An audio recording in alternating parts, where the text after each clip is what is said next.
Hello and welcome to the Point in Progress podcast, episode 21, your one-stop shop for news, recommendations, and some spicy takes. Join 5 friends across 3 time zones and 2 countries every week as we discuss all things we love while still thinking critically about them.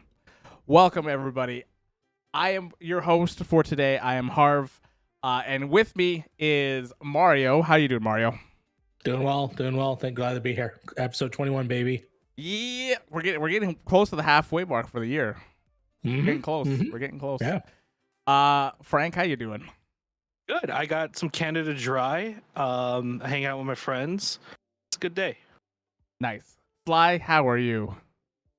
I am doing all right. Excited to be here with y'all. Heck yes. And Fee, whose Hera is just taking over over there. How you doing, Fee? I'm doing great. Sorry. No, I was just checking out Hera in the background. You might just see her randomly start pawing because apparently she now has all the energy in the world. So you might see like a little cat dance like on the door. Probably later on this podcast. If you're watching, if you're not watching, then I apologize. But yeah, here we go. Speaking of Hera, you got a really nice haircut.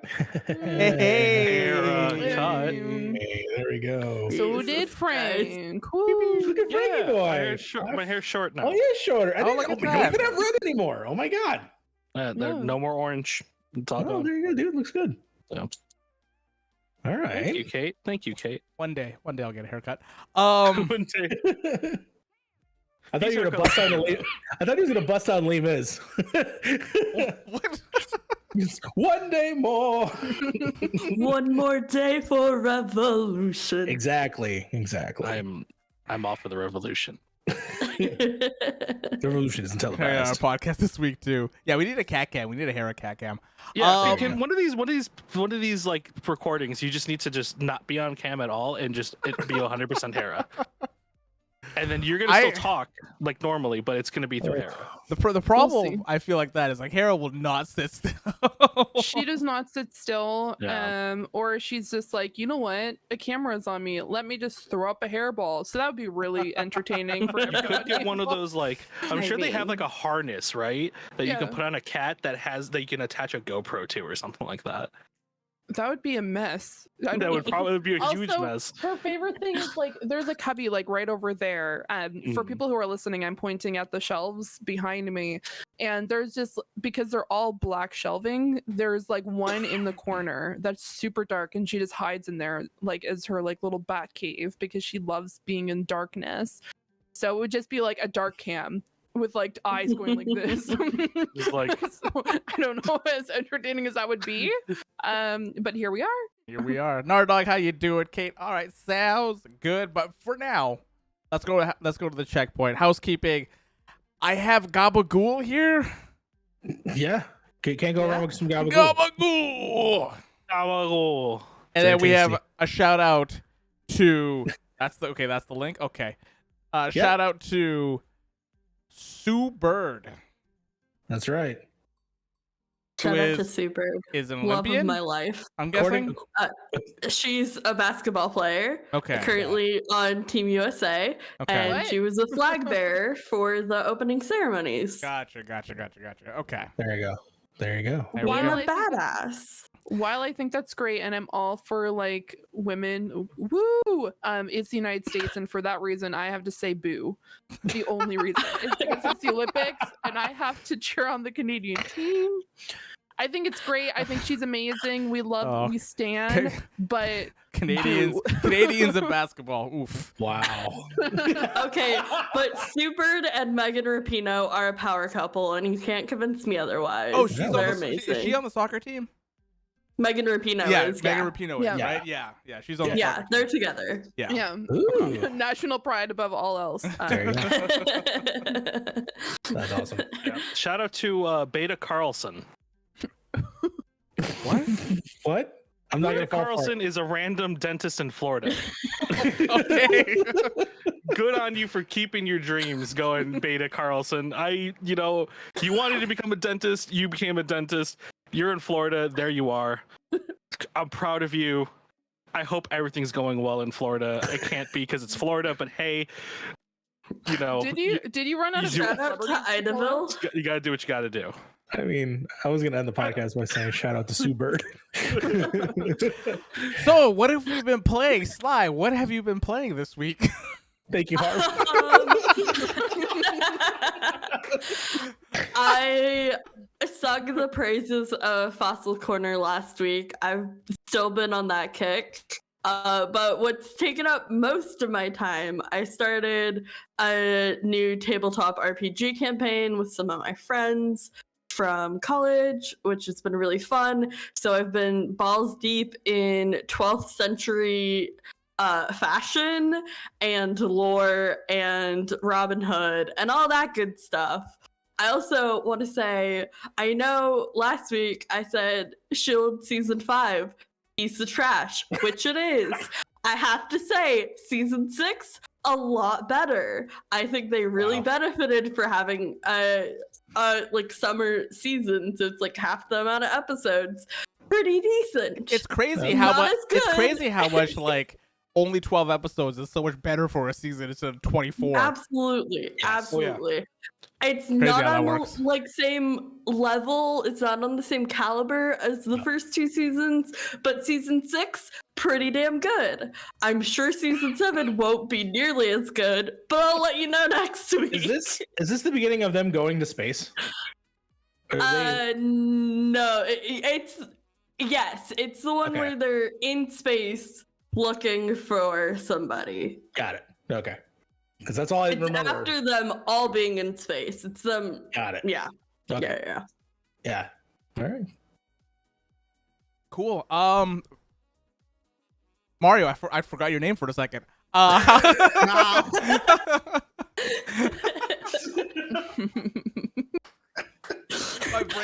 My brain literally just shut down for a second there. I heard the Windows like shutdown sound as you were. Mario, what have you been playing? I haven't actually. The only official game that I've been playing, it's honestly because I'm going through the final week of a gig that I'm working, and so I haven't really had time. The two things that have been occupying my days have been Sopranos and Fortnite. I'll play. Nice. I reached over to level 100. I got everything on the battle pass, so I have Rick Sanchez. I have all his stuff. Now it's like this is the point in the period of which I already got everything that I will stop playing and wait for the next upcoming thing. Yeah. Except they have something going on with Superman where I have to wait 20 days for it to even get him in general. So, and then I don't know if I have to like build up stars to buy things. So it's like, it's kind of compelling me to keep playing just so I can gather stars to pay for any possible costumes that will have them. Cause he has like 2 variant costumes that look really cool. So I don't know. I'm scared of Fortnite. I'm scared to go back. But Kate, we gotta go back. Yeah, exactly. Instead of watching a lot of shows and watching movies and stuff like that, I actually wanted to just make a quick mention to Fear Street.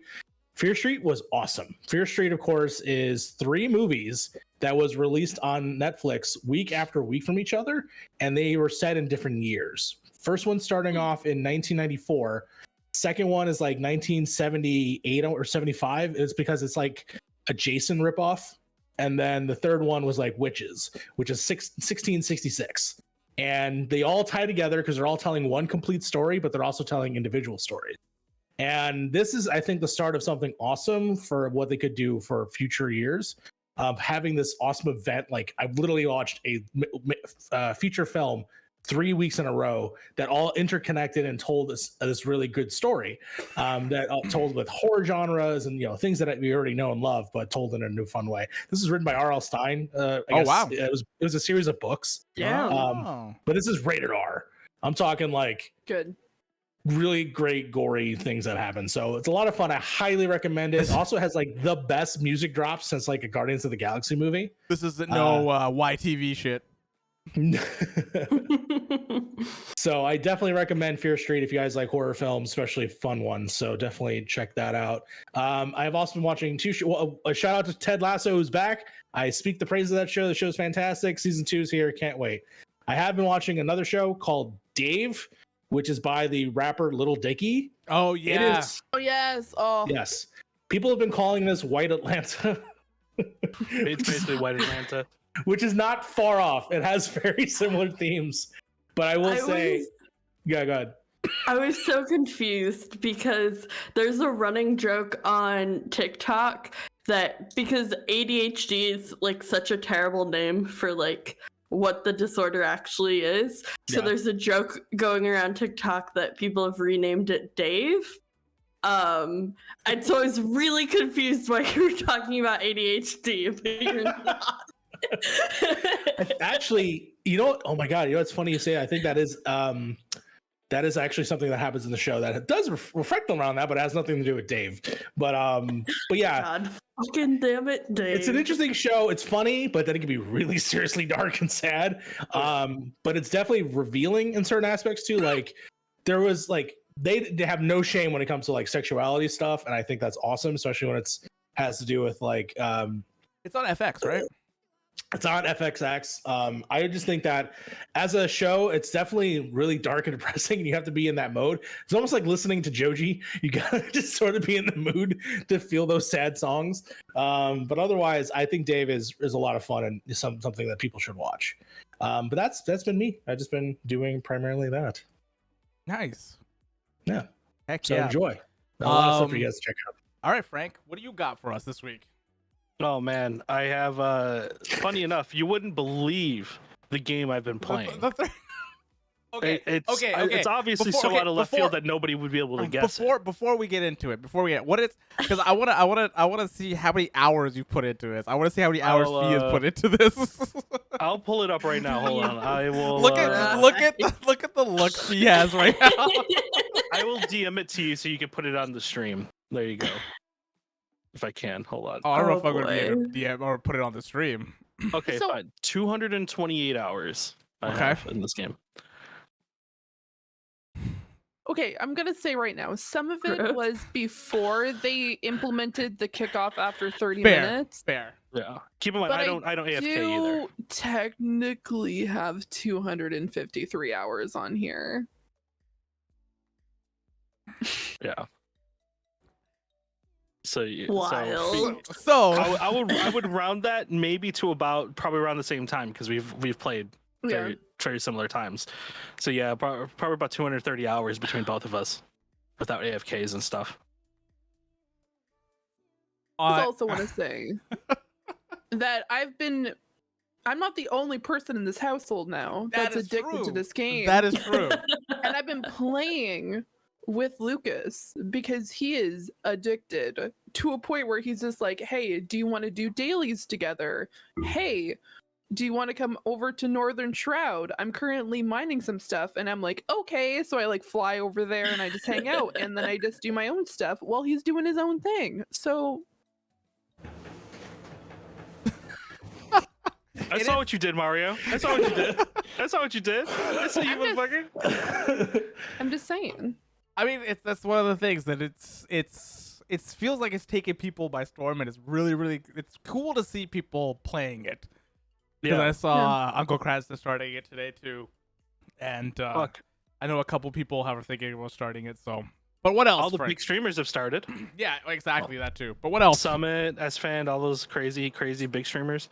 I've just been watching Sopranos. I'm slowly getting through season 6 because me and Mario are gonna reconvene. I have I'm buying cigars for that, and yeah, we're going to hang out and watch cigars for the last few episodes of Sopranos. But other than that, I'm just getting through season 6 so far, just to like, you know, about an episode a day. You know what I mean? I'm trying to slow myself down a little bit because at some point I was watching whole seasons in a day, and that's not good. Yeah, but I gotta catch up to you for real though. Like I'm pretty still far behind. I'm season 3, which is good, but I'm trying my best. Yeah, but Final Fantasy, man, it's filled a void that I've needed to fill in terms of playing games right now. You know what I mean? Yeah. Like I nothing is really grabbing my eye. I kind of want to play. When that happens, I usually play an RPG to kind of like, you know, have like a long immersive play in that. You know, somewhere something with a giant time sink. Yeah. And this game is a giant time sink because literally you can spend hours and hours and hours in this game and be only a fraction of done in any capacity. That it So- feels like that at the very beginning, but once you get to like end game stuff, once you get to like the last end of it, it is one of those things we log in, do some dailies, do some of this thing, do some of that, and be like, you know what, that's it for the day, and then just come back tomorrow and just kind of do that until you have to raid or whatever it is. But yeah, but that's so far in the future for at least us. Yeah.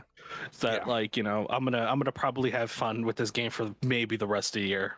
And yeah, like what Crafty said, it's better that both of you guys are into it, Fee and Lucas as well. So it's nice to see that in the same household. What else for you, Fee? It's a happy home. Well, you guys see the show notes.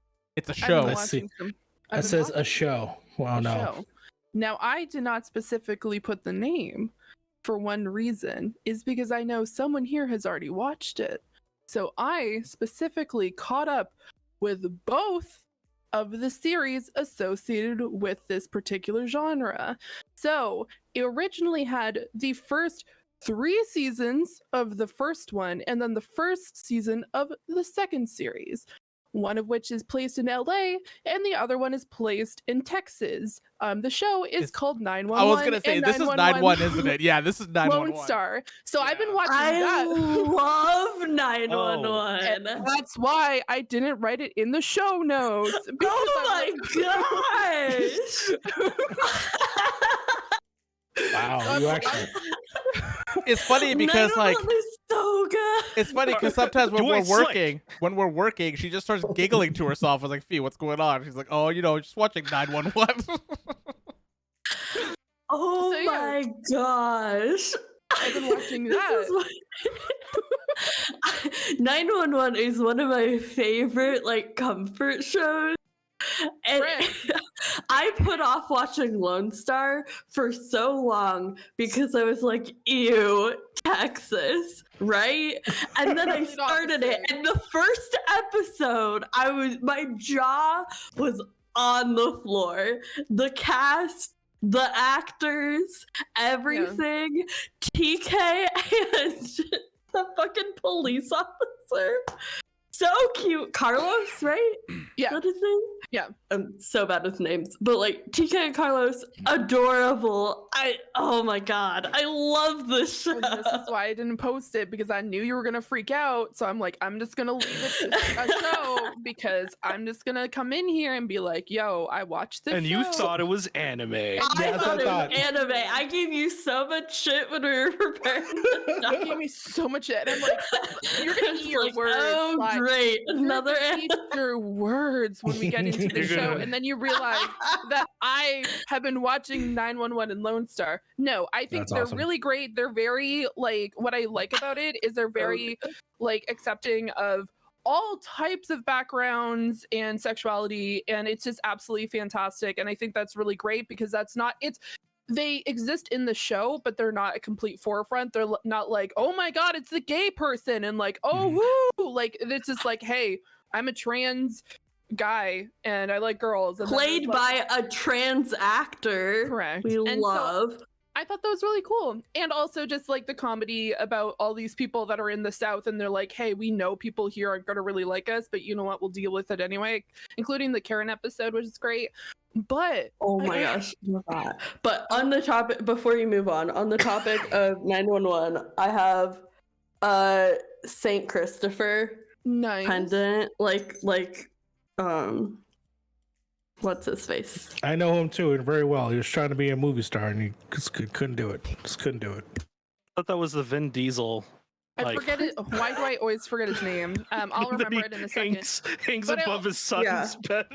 Christopher's dad. Yeah, Christopher Sad. Also, I one day got these 3 gentlemen to watch a makeup tutorial video because we were watching Oh, yeah, we did. Syrian, Did we? because Oh yeah, we is that love- the horror one? yes, Makeup Yeah. Mondays, where she sits Oh, down that. and puts Oh, on that. makeup. Yeah, her. So I have to good. remember. Also, I highly recommend it. She's very good. Also, she just started a new podcast, and I highly recommend people listen to it. It's called Dark History, where they talk about history that the U.S. school system will not talk about, and just like dark pasts and stuff like that, which is absolutely fantastic. She recently talked about Andrew Jackson and before the presidency, because Fuck Andrew Jackson. Correct, and that's the entire episode of her saying that. Zoot Suit riots, the Dew Point chemical scandal, as well as the Rosewood massacre, which are all things that happen in U.S. history that no one talks about. That we don't talk about. And so she talks about it, but also looking Love absolutely that. fantastic at the same time. So highly recommend it. Definitely watch it on YouTube because she looks absolutely fantastic all the time. Chef's kiss. But yeah. Hell yeah. Yeah, I've been Final Fantasy 14, but Kate and I have been watching Lost again, and we're on season 2. We're about halfway through season 2. Oh my god, how good was this show? How good was fucking Lost? I haven't seen it. Oh my god. The only thing I know about this show is that the twists get wilder, and they somehow leave the island but choose to go back and get lost. Kate, we gotta go back.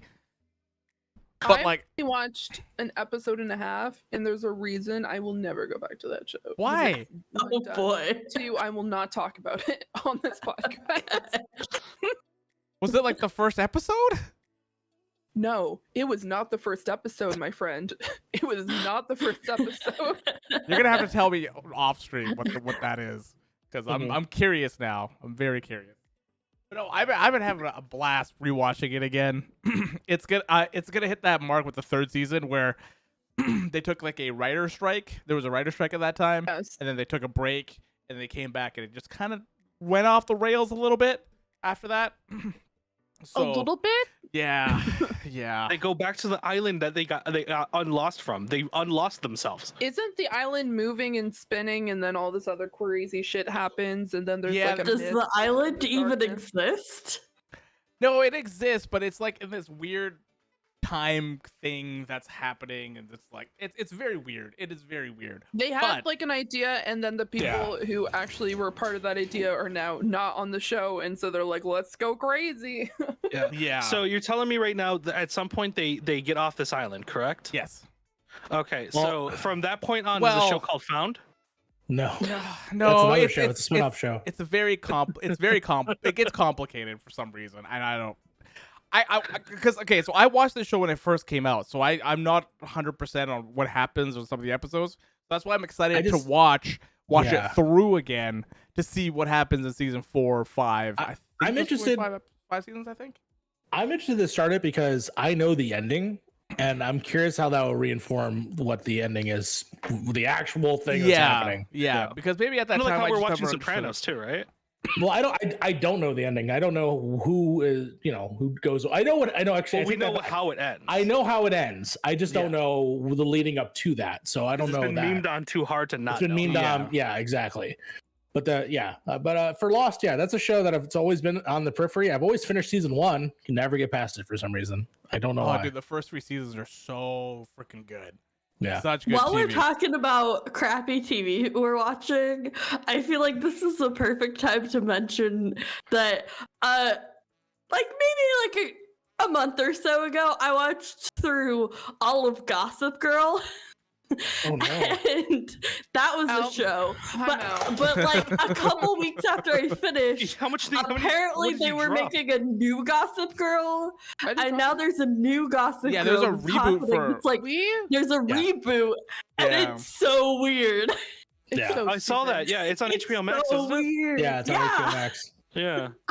I've watched the first 2 episodes. I don't like it. You know what- but you know I didn't what- it was you a know- remake. I just thought it was like, wow, they remastered this pretty well. You know a show that I got into for I don't know how I got into it was the OC way back in the day, No, straight up. OC And- is amazing. and it was actually really good. OC is OC amazing. was actually really my- good. Where my Beverly Hills 90210 fans at? Okay, listen, I'm not that old, but I never watched that. But the OC was legit the shit. Okay. Sly, Gossip Girl released when I was in high school, and I Oh. watched all of it from start to I didn't finish. watch any of it when it was airing. More than Oh once. my gosh. And it is Wild. When I was out there turning tricks, Wild. Gossip Girl was the only thing I had. Gossip Girl love got me through the nights. Girl. It was, Isn't it Gossip Girl was about pretty turning tricks? solid. Chuck Bass, even though he's a Crafty, dick, hey, who you calling old? also Damn, Mario, who you calling old? Who you call with Pinhead? God damn. Chuck Bass though. So, like, I called Yes. who Gossip Girl was. The Okay, first like couple seasons. Do I look like I And actually then turned tricks or as watched Gossip Girl? Yes. I called the ending, and then so many seasons went on that I talked myself out of it. And then the reveal, I was shook. Like, actually, like, shocked. That's awesome. Yeah, I was gonna say, I'm like, you kept on saying that you would watch this show before, and then you said you don't know who Chuck Bass is. Which, God, like, fucking Chuck Bass. Hi, That ma- Reagan. Hello. Hello. Everything about his storyline is just wild. But like, chef's kiss to him, like Ed Westwick. His accent, when he's not, like, when he's just normally talking, his accent, incredible. I'm just saying. He looks fine. So let's continue. All right. Other than that, that's all we've been playing. We've played Yeah. a lot of Final Fantasy around here, which was a kind of a big thing that we talked about last week. This week is kind of a heavy topic that we're going to be talking about. This is the main story that we're going to have. We're going to have probably something smaller as well, but this is the main thing. Mhm. So, on that note, I'm going to give it to Fee. You want to take it away? Hello. Guys, as a heads up once again, if any of subjects such as harassment, sexual assault, suicide triggers any sort of uncomfy emotions, please feel free to leave. We will be leaving links in the actual recording that we post on YouTube, because it is really important to know that a lot of this affects not only ourselves, but the people who were part of Blizzard and just people in our outside like world, life, etc. So we're going to be talking about this because not only did we talk about Blizzard last week, this is a big topic, but for myself, I played Blizzard. I played World of Warcraft for 5 years. And just being able to even talk about the gaming environment as a gamer, because there was definitely some not so great things when I played.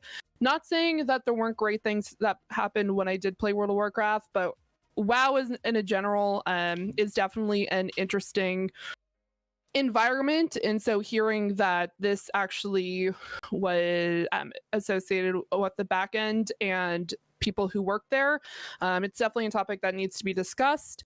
Once again, like I said, feel free to leave at any point. We will not hold this against you. Absolutely not. Yeah. As a heads up, at some point I may cry, but we'll see how this goes. Yeah, there's some pretty heavy stuff in these in this list of things that have happened, at least from what the suit is bringing up. Yeah. So specifically the article that we got this from, there are going to be different parts. But the main one specifically came from Jody McGregor from PC Gamer, which was Activision Blizzard lawsuit alleges discrimination, sexual harassment, and frat boy culture. Activision Blizzard continues to have a really bad year. Not only is World of Warcraft bleeding players, Warzone is becoming more and more unplayable, and now they're being sued at the state by the state of California itself. The news was announced Thursday that the California Department of Fair Employment and Housing filed a lawsuit. Now added that it was actually filed on July 20th towards Activision Blizzard, citing a huge list of allegations, including sexual harassment and frat boy workplace culture. Other allegations include numerous sexual comments and advances, groping, and unwanted physical touching in forms of harassment. Quote from PC Gamer themselves, from an employee, female employees working for the World of Warcraft team noted that the male employees and supervisors would hit on them, make derogatory comments about rape, and otherwise engage in demeaning behavior.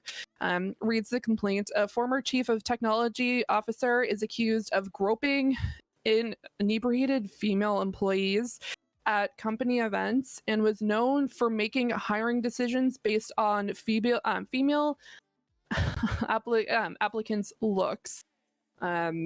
I'm going to specifically, for the people who are currently in the show notes, I'm going to be skipping over the topic that is next, so we can discuss this after. There were also walkouts in 2019 where a number of female employees actually walked out due to this issue. However, there hasn't really been any sort of action since that particular time. And we'll get into the discussions about the 2-year span of the situation. Quote PC Gamer again, complaints were threatened in a my goodness, in a not so great and dismissive manner and not kept confidential, and caused people who submitted complaints to be subjected to retaliation, including but not limited to being deprived of works on projects, unwilling transfer to different units, and selected for layoffs. POC claimed to be particularly vulnerable targets, and of discrimination cited. POC, my apologies, was told to write a 1-page summary on what they would be doing with their requested time off when other peers were told not to do. Were not told to do so as well. Women in the company were looked over for promotions, and newly promoted male counterparts passed over.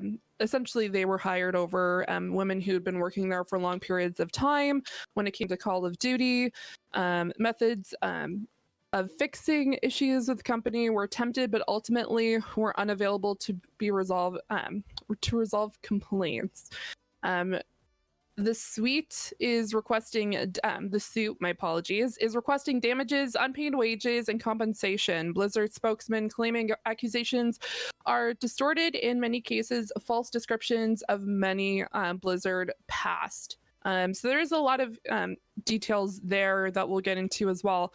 But there was things such as like women were told that they couldn't have a breastfeeding room, like they were told to leave those rooms, and so they weren't able to specifically use them. And that was in, my goodness, let me bring up this article.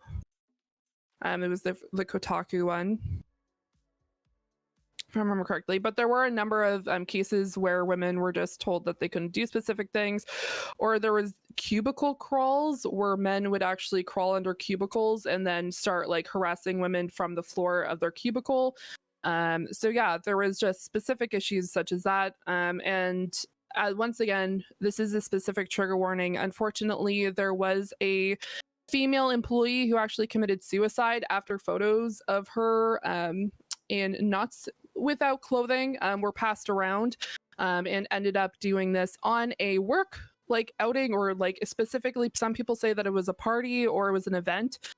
She actually committed suicide, and there was one man who was actually investigated because he brought sex toys and had made other comments to her and other men at this particular party and event.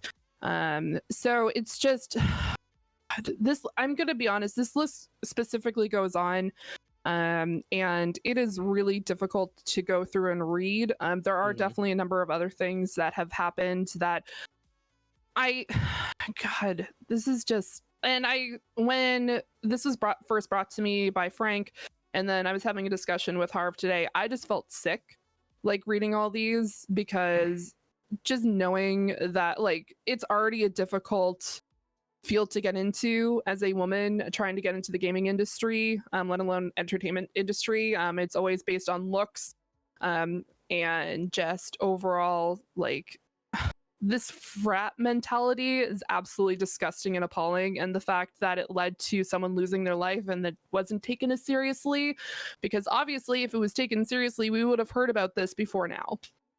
This wasn't just like a specific, like, happened a week ago. This happened at apparently a Christmas event. They didn't specifically say the date, but it's just absolutely appalling that anyone has specifically allowed this to happen for such a long period of time. Blizzard has tried to come out and say that, well, we were trying to be open with them about certain situations, but they were also like not open at the same time, and there's just a lot of back and forth. But I think a lot of the problems with this particular situation is they allowed this to happen in the first place and they didn't act on it when they heard about it. Like there was even a specific room from one of the supervisors that worked at Blizzard that was used essentially as like the better way to put it is almost his like sex den. It was a specific room at Blizzard. They coined it the Crosby room. Yeah, the Crosby. Fuck, dude. Yeah. And what the thing about this that makes me kind of sick thinking about it is this was filed 2 years ago, right? And a lot of the stuff that came out of this was pre-2019 from what I could find. From people coming out and talking about it. A lot of 2016, a lot of 2014, a lot of basically before the whole the 2019 walkouts, if you remember what happened with Blizzard coming out with a lot of allegations. This, I imagine, is very hot off the heels after what happened at that point, which means who the fuck knows what's been happening since from 2019 to now, because it seems like Blizzard hasn't changed in any kind of way. Seeing what's been described in the behind the scenes of like when people are talking about WoW and stuff like that, and even then, like this is just a fraction, because hot off this is also Ubisoft. You know what I mean? Like what's going on over at Ubisoft. Like if it's happening at two of the biggest companies, and unfortunately these are the biggest companies. Yes. If it's happening at the biggest companies, who the fuck knows what's happening at other companies like maybe EA or all these other places that haven't been investigated as thoroughly. Riot, yeah. Riot. Exactly. There was a small thing at Naughty Dog for a small bit that I think is done, but still, like, it can happen anywhere. It can happen potentially at all your favorite places, and it's fucking terrifying. And Frank, you bring up a good point. Like, this is what it's been up to this moment. Now, I'm sure Activision Blizzard probably acted the fastest they possibly could to get everyone remote and get everything ready for COVID. Yeah. But took fucking forever for any of these massive complaints while their employees were in an office. Takes forever. And I pointed out. Go ahead, Fee. No, I was just gonna say, because a lot of these particular like complaints and going to like HR and like these actual like things that these women were taking to the company and saying that this is happening, not only were they not kept confidential, but this happened before 2019. It was just a matter of like, hey, it almost became a manhunt when these women tried to like voice their opinions, and then, hey, you know what, instead of actually dealing with it, which absolutely disgusting, they decide to like, whoops. Yeah. Well, like, oh no, like someone can say something like, oh, it may have been Susan down in like, it's like digital like programming, like stuff like that is absolutely like they, when it comes to certain things, Blizzard really tries to jump on stuff instantaneously. We had saw this with a specific streamer / like very, very, very well-known Blizzard, not Blizzard, well, Blizzard overall, a Warcraft streamer named Swifty. A few years back, he actually had some allegations against him, and they removed all, like, any sort of association, NPC related, anything associated with Swifty. But the second that it was found that, you know what, these were actually 100% false, it was specifically, like, stated that this was actually false allegations, they still don't associate with him. Honestly, or like look what happened with Blitzchung too. Yeah, that too. What's so annoying? I was gonna say, like, it's tied to money, right? Yeah, it's all money for these guys. They can this person's gonna affect the money that we get on a daily basis. Yeah, we'll totally cut ties. But the moment that it's someone internal that has an issue, we'll just fire you and just replace you. No, they don't fire them. No. I was even referring to the person making the complaint. Oh. You know, the thing not to in this remember instance. Is HR is not there to support employees. It's there to prevent the company or organization from getting in trouble, and they will do anything in their power to keep the organization or the company out of trouble. And like HR departments are not there to serve your employees, especially if you are a minority in any way, especially if you are a marginalized gender. They are not there to support you. They are only there for the company. I have been in a situation where I went to an HR department about specific events, and they are not there to support the employee. They are there to protect the company. And I think that's something that's really important for people to keep in mind. If there are issues going on within a company, don't go to HR, go to a reporter, or leave. What Crafty said was like, it's almost like PR crisis intervention office. So it's like one of those things like if something is going wrong, their best interest is how does the company look compared to what's going on inside the company. Blizzard, Activision Blizzard, this is before what happened today when I wrote this, because they've talked more about their bullshit apologies, but like they did put out a thing here, if you want to read it. It says Activision Blizzard right under one of the bullet points. Over the past several years and continued since the initial investigation started, we've made a significant changes to address company culture and reflect more diversity within our leadership teams. Yeah, so I wanted to talk about that mainly just because that's how I knew this was from 2 years ago when that did happen. Now, whether or not they've changed their workplace culture within these 2 years have yet to be seen. But there are still people coming out and talking about this up to at least 2020. So how much you can realistically do within 2 years is yet to be seen. But at least within a year, they were still doing shit like this. So from at least 2020 to 2021, who knows? But from 2020, they were still doing it. So I don't see how that makes any sense on their part too. So J. Allen Brack, who is I think he's the CEO of Blizzard. Mm-hmm. Right? Kotick is the CEO of Activision, I think. So the guy that runs is the guy that runs Blizzard. There is J. Allen Brack. There is no way that he does not know that this stuff is happening, because he knew about the dude that got fired. I forgot his name. It starts with an A. I forgot what his name was. With the things we're talking about, the Crosby rumor or whatever. That dude. He got a slap on the wrist from Brack. So it's just it's like one of those things where like there's no way you don't know this shit is happening in your company. That 100%. You can't just have like a top down like overhaul of everybody that is a piece of shit in your company. Yeah. And I do want to say this too. I honestly feel super, super kind of disappointed in myself for even forgetting that this happened. Because this was in 2019, and this is the same thing that basically happened. It's getting more uprooted. We're starting to see more and more things, and we're finally starting to see what was actually happening when people were coming out and saying this was happening, and other people were going, well, these are accusations that haven't been proven yet.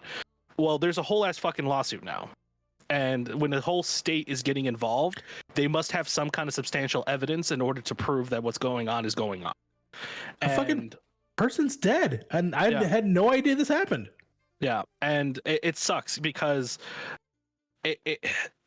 we're talking about it more now, but the fact of the matter is it's already happened. It was already done, and it really disappoints I'm disappointed in myself for even forgetting that this happened, because I thought Blizzard, fixed it, moved on, and apparently they didn't. They're still going on, and that's what kind of sucks about this thing, because this could be happening to any studio at the current moment.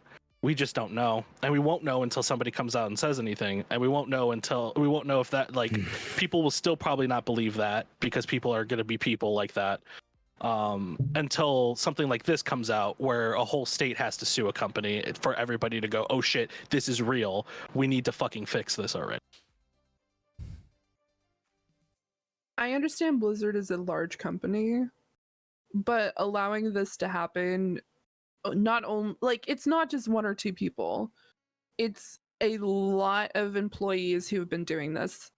To the fact that they have like a stapled like Crosby suite and having like a cubicle crawl, cubby crawl. I apologize. I specifically made a mistake on their disgusting habits. I'm not saying that to you guys. I'm just out of sheer anger at this point. It's just absolutely appalling that they allowed this to happen in any sort of scale, because they were openly talking about this at work, like having discussions about like rape and just like sexually assaulting women and just talking about like women who worked there and their looks and just going off of that, and not only like allowing them to have any sort of safe space, especially for women who like were breastfeeding, couldn't even have a fucking room to to breastfeed or at least pump or things like that, which should be a standard at all companies. Like these women couldn't have a room, like they couldn't have any sort of like comfort or safe space.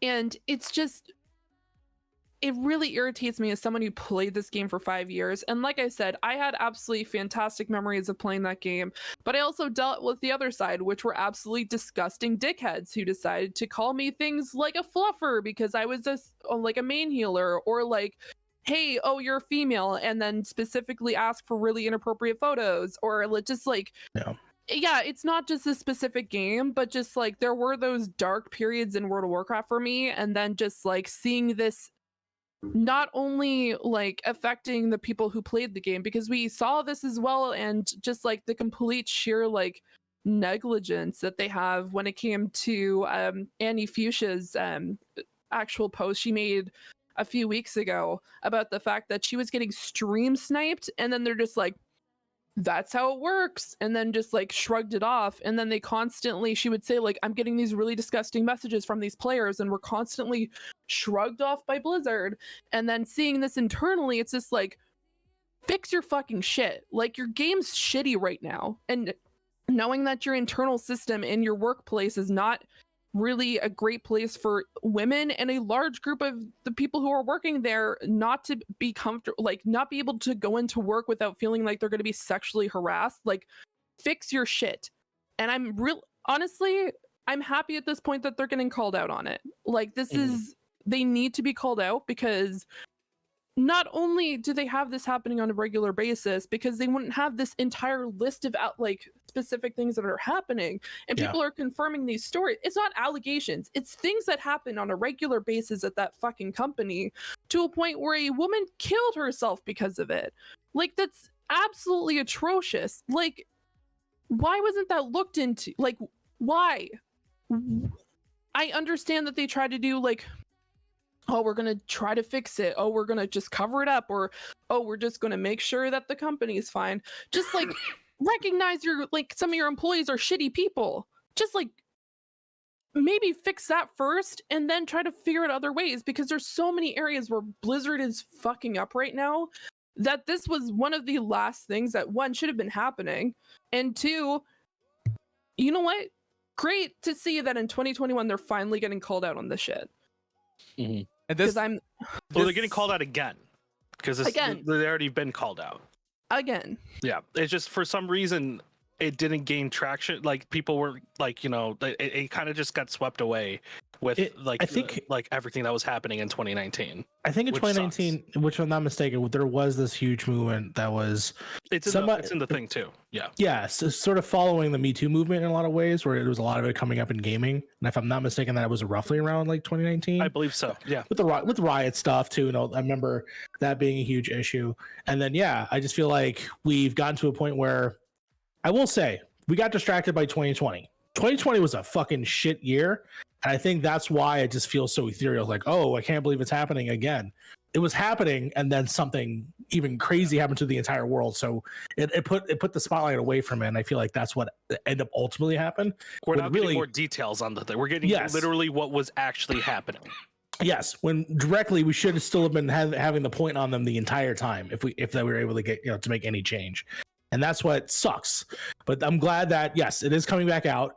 it is coming as a focus, and it's focused not just on one company, it's multiple companies. And we have to make sure that we keep that going. One of the reasons why I also wanted to talk about this today was the fact that like it's happening at Blizzard and it's happened at different companies. The gaming industry has this problem that it seems like a lot of people think it's like a dude bro kind of type thing. Like everything is kind of like that. And if you aren't, then your value that you bring is invalid. And it's shit. It's something that needs to change. And we got to just start having that discussion of like that kind of shit should not happen. It should not happen. Mm-hmm. Yeah, I feel like people run into the same mantra of like, oh, PC, you're hiring people for diversity's sake and not having everyone sort of be perfect for the roles. I mean, they're hired because they're perfect for the roles. I don't give a fuck what race they are. Like, if shit needs to change, shit needs to fucking change. There's clearly a problem. There's an epidemic in this, and this is causing massive rifts in all the stuff that you love. And honestly, it shouldn't be about that. It should be about the joy of making games, not having people be hurt while trying to make stuff. Wow, they're not only just dealing with the fucking fans that love to say bullshit to people, but also dealing with internally at their own fucking work. And it makes people not go into the industry because of this shit too. Yes, it makes people leave the industry. Yeah, it makes people either leave the industry or not even go into the industry. Who knows how many developers who are like good people who say fuck it, I just don't want to be in an environment like this. You know what I mean? Like not every dude wants to be in a dude bro fucking relationship with every one of his friends, you know what I mean, or any one of his coworkers. Some people just want to go there and actually do the work there. And when people like that are like, acting like that 24/7, like as if for example, the Activision offices are a fucking frat house, some people are not going to want to do that shit. Some people are just going to be like, yeah, fuck that shit. But you have to evolve past your schooling. Like, exactly. Whatever kind of a shithead you were in high school, whatever kind of a shithead you were in college, honestly, you shouldn't have been a shithead then. Yeah, you only get a pass because of a young age, and honestly, you shouldn't get a pass then. But doesn't mean carry that onto your workplace. Yeah, I do think that a lot of it was swept under the rug, mainly just because like the games are selling, the games are still being made, the games are selling, and that's what people are. That's why it's kind of swept under the rug, probably at those companies, because it's just like, well, the games are coming out, so as long as the games are coming out, we can kind of ignore these problems and move on. And that's a really bullshit way of doing it. Because those games are made by the people you're fucking with, no matter what, and then the quality will show. Eventually, some people are going to hit their breaking point, and then the game's quality is going to go down. And what sucks is someone like Activision and Blizzard will do the EA route and say, you know what, this little studio now who's probably having internal problems with the staff. And people not wanting to come to work, because just the people around them, we're just going to lay off that staff. We're just going to lay off the whole thing. You know what I mean?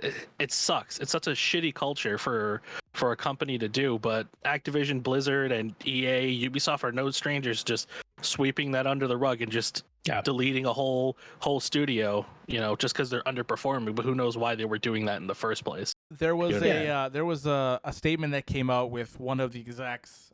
She put out a statement saying, "Oh yeah, it's like one of the best places to work, and this is like I've never seen that before."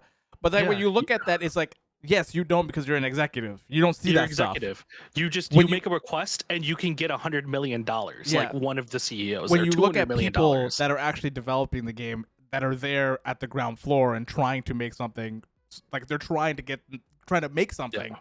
People putting 15-hour days in so that you can this game can come out on time. Sacrificing sleep, sacrificing seeing your people, like their families and stuff like that. Yeah, these are the people this industry fucks with. And if you want to, honestly, if you want to keep fans coming in and you want people playing your games, treat your fucking staff great, because a great staff builds great games. Look at indies, for example. Indies are self-governed staffs, and these people, like hearing these people talk about themselves and the people they work with, they love the people they work with, and it shows in the product. And when you're putting out the same cookie cutter bullshit like Call of Duty is, and not putting any actual love into it, it shows. It's always shown. Look at the previous scores for these games before some kind of fire got lit into some of the studios. It shows when the studio is not trying anymore. And if you want people to try, you got to treat them right. And I think studios, I mean, they should be allowed to take chances.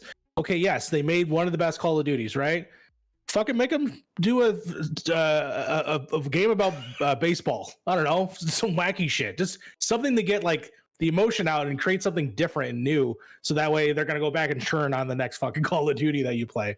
Like I'm only saying that because I know that I think it was Sledgehammer. Someone took a break one year and they actually ended up making a solid game. I'm trying to remember which one it was in the Call of Duties because I know that they took like a mini break. Sledgehammer is the next game.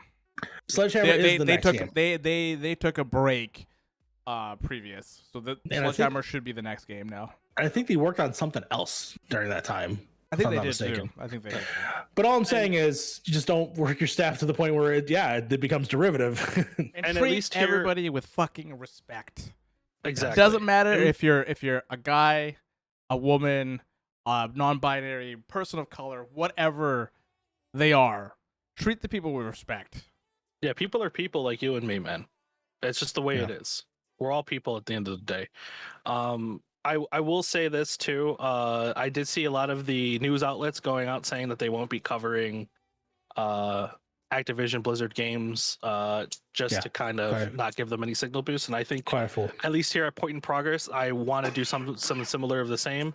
If anything, like Call of Duty news or any kind of like World of Warcraft news or anything like that, I don't want to do anything called like Activision Blizzard anymore. And Ubisoft as well. Like it's coming to the point where like why it makes sense. Why are we giving these people a platform when they can't even treat their own staff properly? And I will say this is hard because we have some of us here have friends that work there. Like, I'm not going to name names, but there are people at Ubisoft and also at Sledgehammer specifically that it sucks.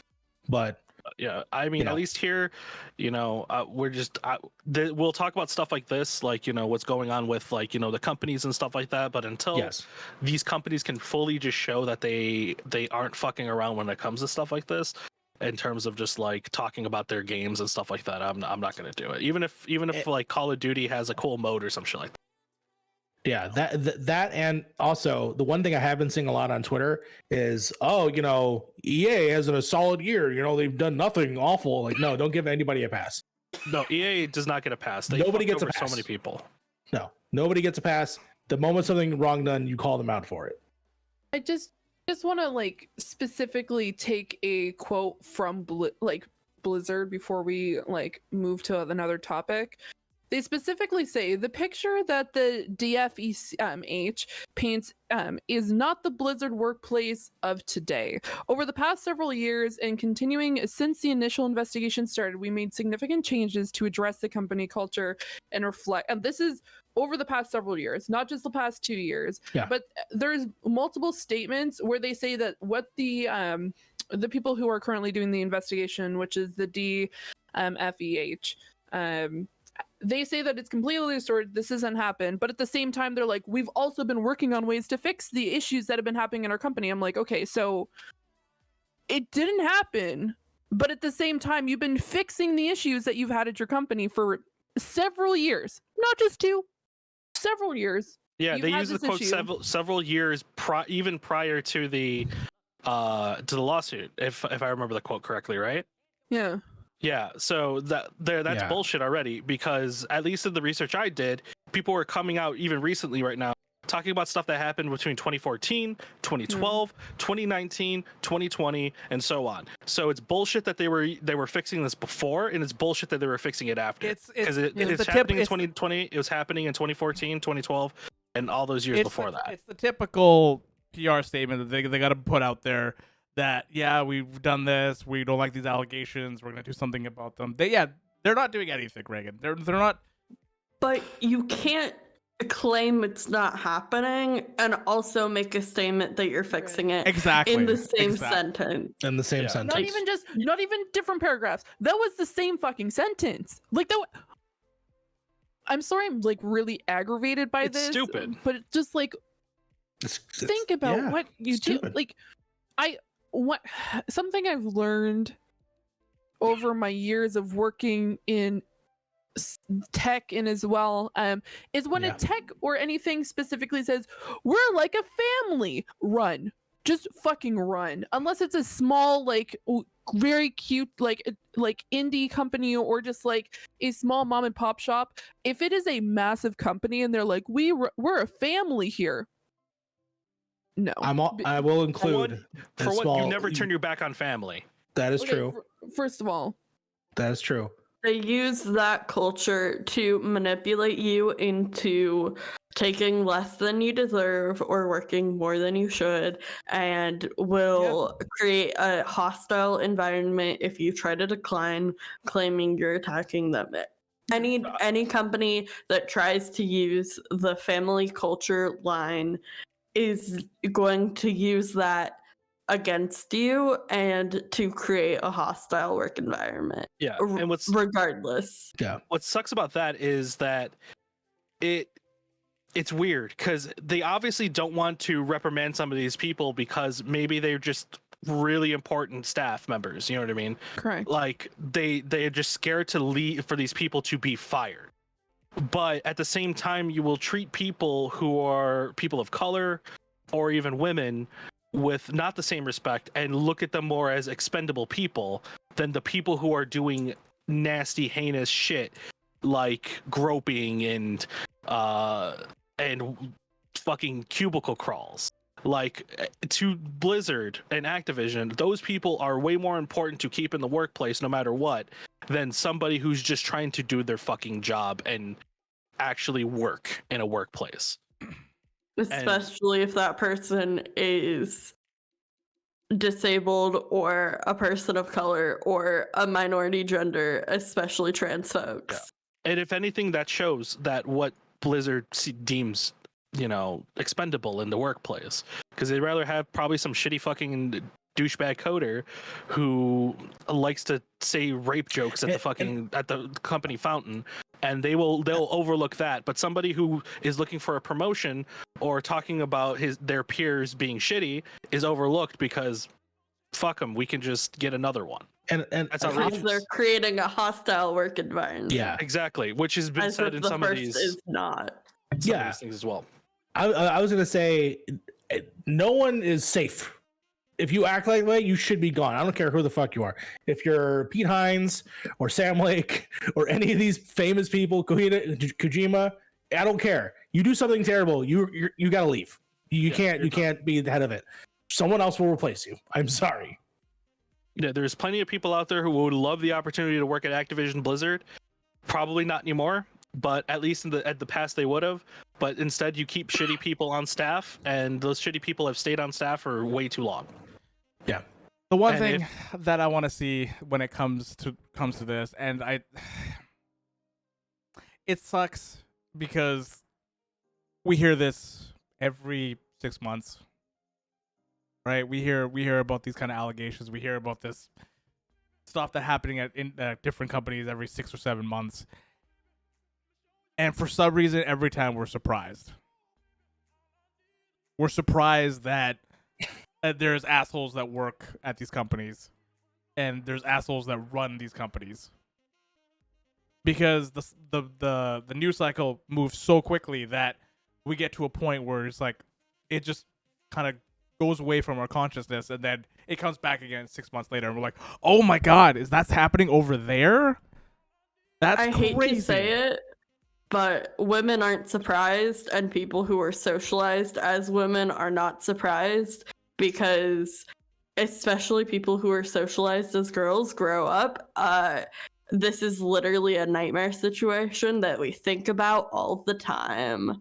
So it's not surprising. It's just a reminder that this could happen to any of us anywhere. Yeah.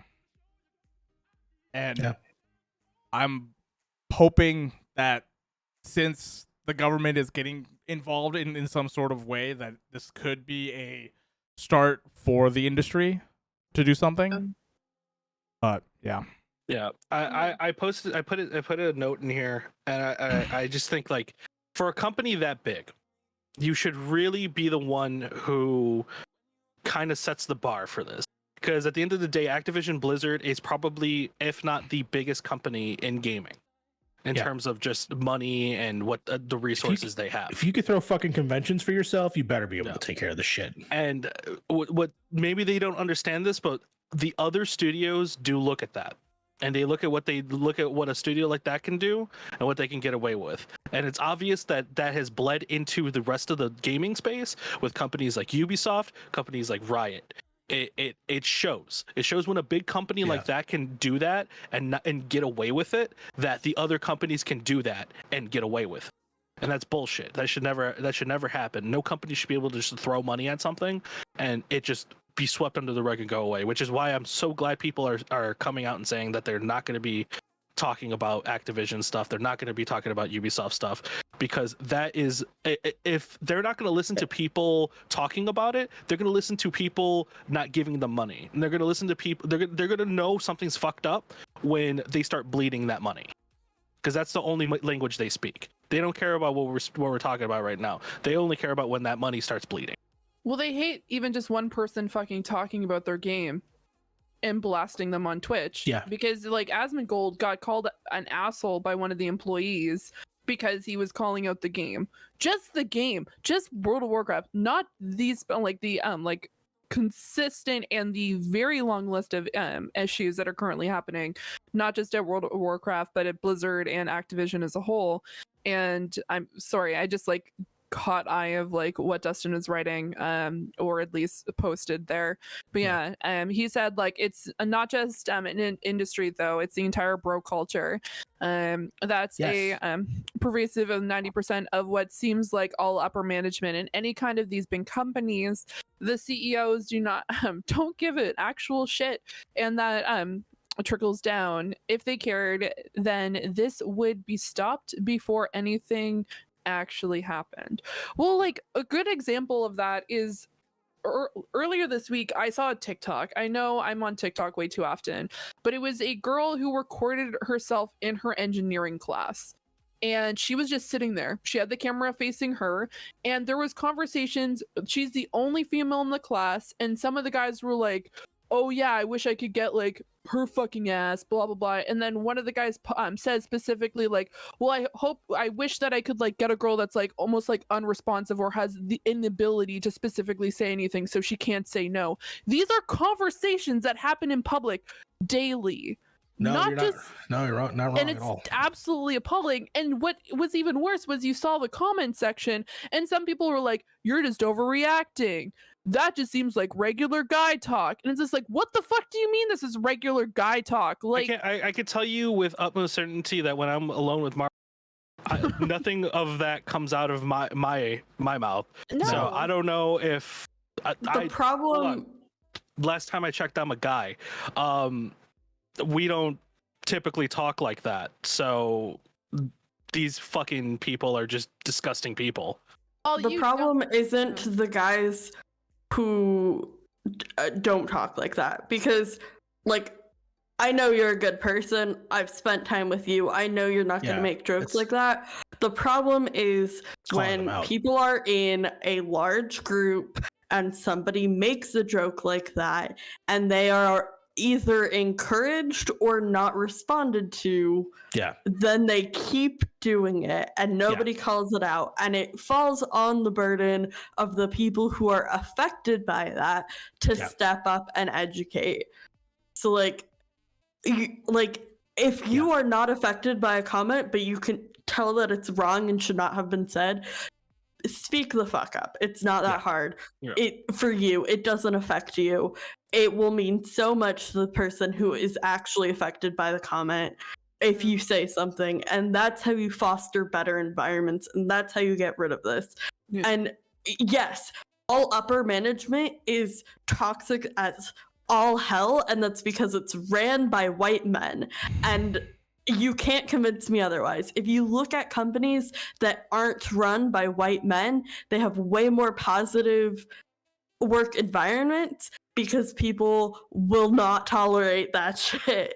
And it shows. And you can see when women are in positions of power, when people of color are in positions of power, it fosters a better environment because those conversations are stopped and are not tolerated and are taken care of. And Yeah. it really is reflected in how a company prioritizes its employees and who is promoted and who are in those rooms making those decisions. And it's I just read what Crafty said, and like I must be really fortunate to have been surrounded by upstanding men from college on, because I sure as fuck know that no men in my life act like that. And that's awesome that you've never had to like what you had such a positive specific like college experience. And I know the guys that we specifically hang out with and like our little community are great people. Like I'm gonna hands down, but I swear to God, if I hear one of them specifically does something like this, it's on site. I will not tolerate You're gonna that. get your ass beat.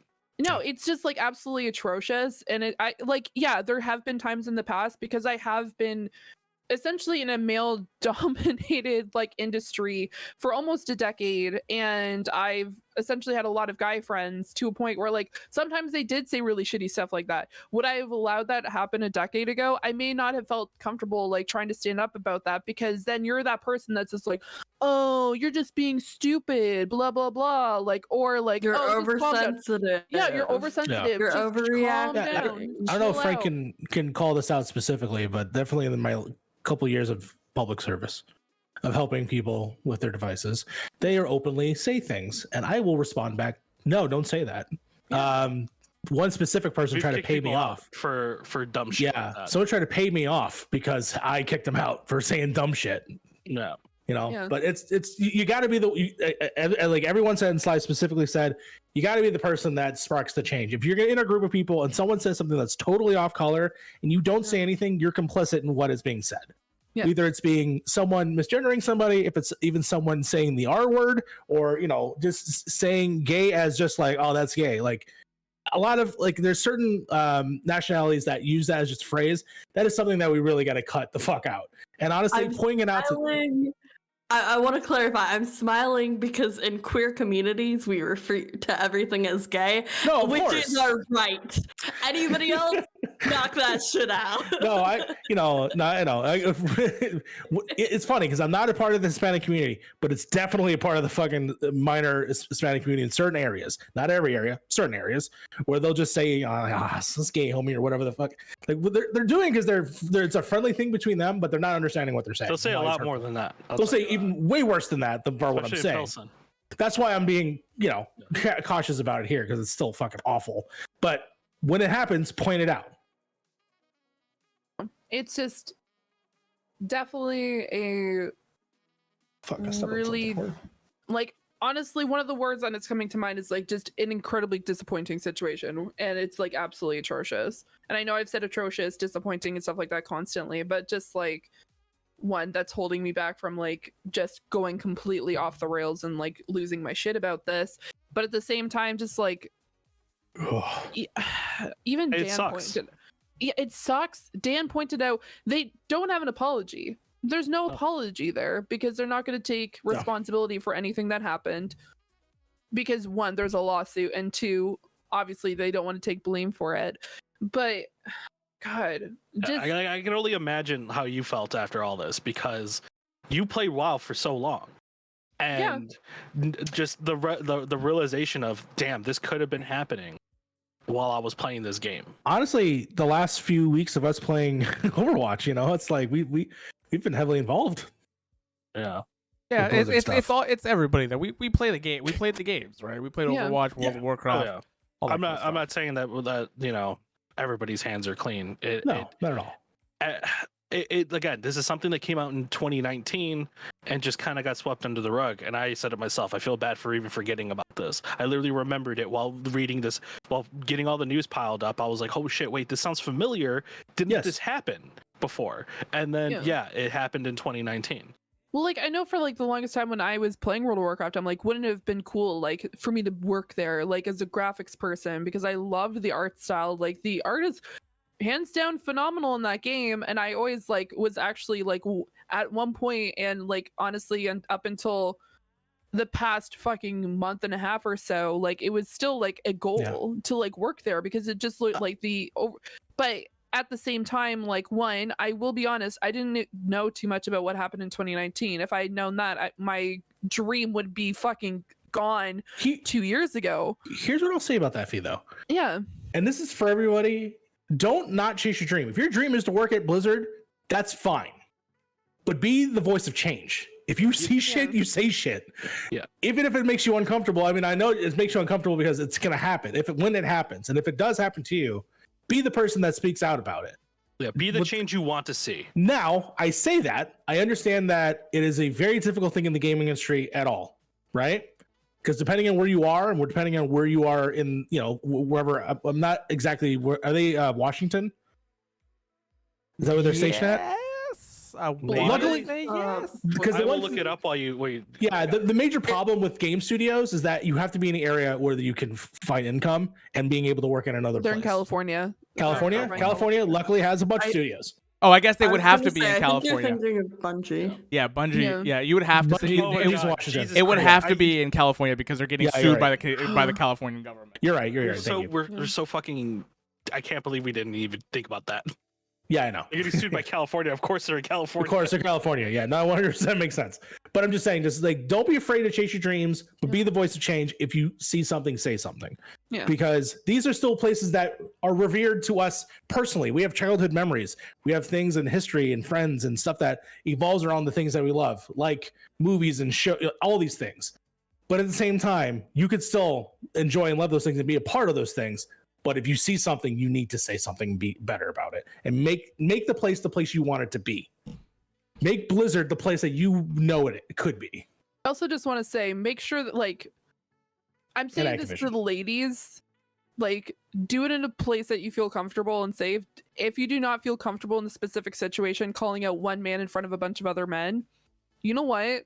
Like, this is going to be a little bit controversial. If you don't specifically feel comfortable in that situation and specifically calling them out, like, tell other people. You don't have to like, I'm specifically saying that as someone who is like tried to be the voice of reason, to then be called like shamed into like me wanting to like just straight up quit certain things, or just like specifically like just feeling like terrible about myself because I'm just like, well, you know what, like, oh, to a point, like getting gaslit because like, oh, you're just being over emotional, oh, you're just being like too much, or like, just calm down, everything's fine, it's just a joke. It's just like, that's not okay. But yes, this has to be a conversation, but also make sure that you're in a situation like, don't. I agree. It's you don't have to be the focal point of it if you can find the group within that also understands what you're going through, and then it can be something that can be collective, right? Like, I feel like all of this stuff could be, brought up as a group. That's a little bit different, Dan. What I'm specifically saying is if you're getting called out, or like they're making jokes or stuff like that, and you don't feel comfortable, that's a different situation. And I'm not going to go down the discussion of like what to and like what not and what to do in certain situations. But I'm specifically saying that as like a person who has dealt with certain like cases and like have been in like situations where I have been like trying to be the person of reason in the actual like at that particular time or afterwards. Because in cases like the girl like for the engineering school could go to their dean, they could go talk to someone, or like go to like this education board. I don't know how schooling works, guys, don't look at me, it's been a long time. No, but for sure. I'll let you know, deans don't do shit about that. Cool. So then go to the like, go to your student support center, go to your disability resources, go to the dean's not going to do shit. Go to your student support center. But if you are the person being affected by the joke, you have no responsibility to be the one who speaks up. It's all the people around you who aren't affected. It's their job. So if you are in the situation where somebody is being affected, it's your job to fucking speak up. Yes. And it's as simple as if somebody makes a joke, say, I don't get that. Why is that funny? Explain it to me. It'll shut them up real quick. Yeah, I do think that people should be more vocal on if it does affect them, because a lot of people will make jokes and not even know that it affects people. Like, if you don't know that it's affecting people, then there's people who are going to still make that joke. I think in combined with what you were saying, like even if it's something that's not directed to you, still be the one to point it out. Like specifically. Just I think be like, hey, dude, that's not cool. Like, yeah, it's like that's not cool. I Dude. wouldn't. You don't say that. That's not cool. Yeah, You know what I mean? There's plenty of times where I've seen where I've had friends say some really off key shit, and I'm like, yo, just that's not. Yeah, stop that shit. That's not funny. Yeah. What Crafty said also, just to button it up now, since we're going long as well, and we have a couple of different news things that we need to get through, and then for the end of the podcast, it's like, yeah, there's always anxiety as well of like maybe you're gonna lose your job after this and all that kind of stuff too, right? Like that kind of that always comes up with people that are in those kind of positions. It sucks, but yeah, maybe you don't have to do it, but you can find somebody that you trust in the company that could do it as well. That can help you do that kind of type thing. I think that goes with what Sly was saying, and I think that's absolutely apt. Yeah, you don't necessarily have to be the person, but you have a group of people. Support systems. On that note, what is the next story? And then I think after patch notes, we'll take like a little bit, like a 5-minute break. Sly wants a little 5-minute break, and then we'll come back for the last. Yeah. Okay. These are just small little articles here. Sean Prescott from PC Gamer put Bungie promises zero tolerance for harassment following Activision allegations. So that came out right after the Activision thing. Bungie was talking about, if I remember correctly, how that was one of the biggest reasons why they left Activision Blizzard. Wasn't really the money or anything like that. It was just because they did not agree with the workplace culture that they had over there. And Bungie worked better as a solo company than with the money backing of a conglomerate like that. Fascinating.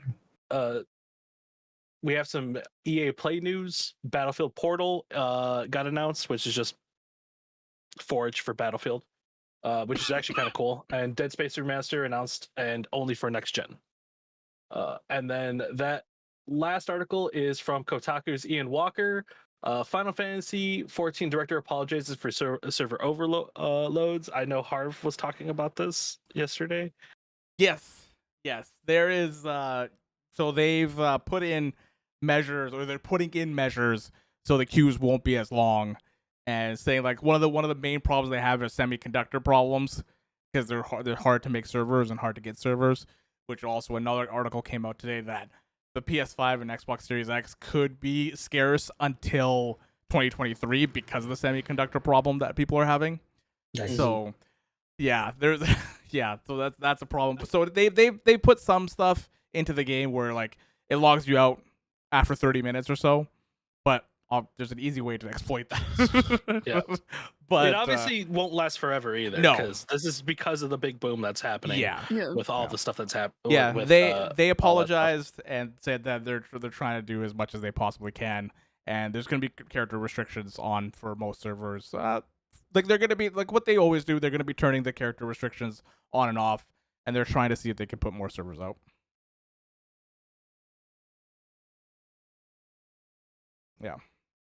Yeah. I guess then the next thing is what? Fee descriptions. You're muted.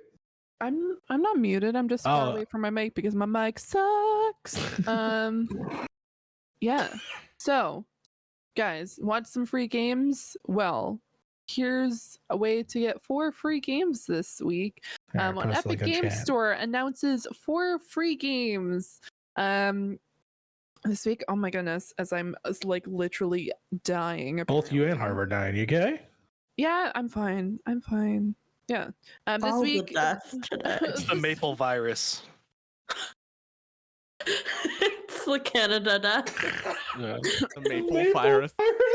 Oh my god. They put chemicals in the maple syrup. Oh no.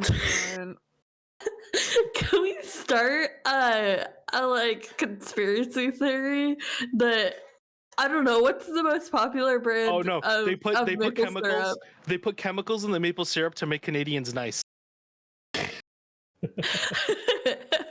There you go. There you go. Is this like the We Happy Few? Is this what's happening right now? Yeah, I mean, Fucking why, apparently. you're always so happy, Harv. Is it because of the maple in your beans? Oh. Oh. Yeah. Oh. You be shitting good. Oh. Oh. And smiling. Oh. Oh, point in Point in progress. Uh-oh. One of us did that. Wait, did I just use someone's card? No, I didn't.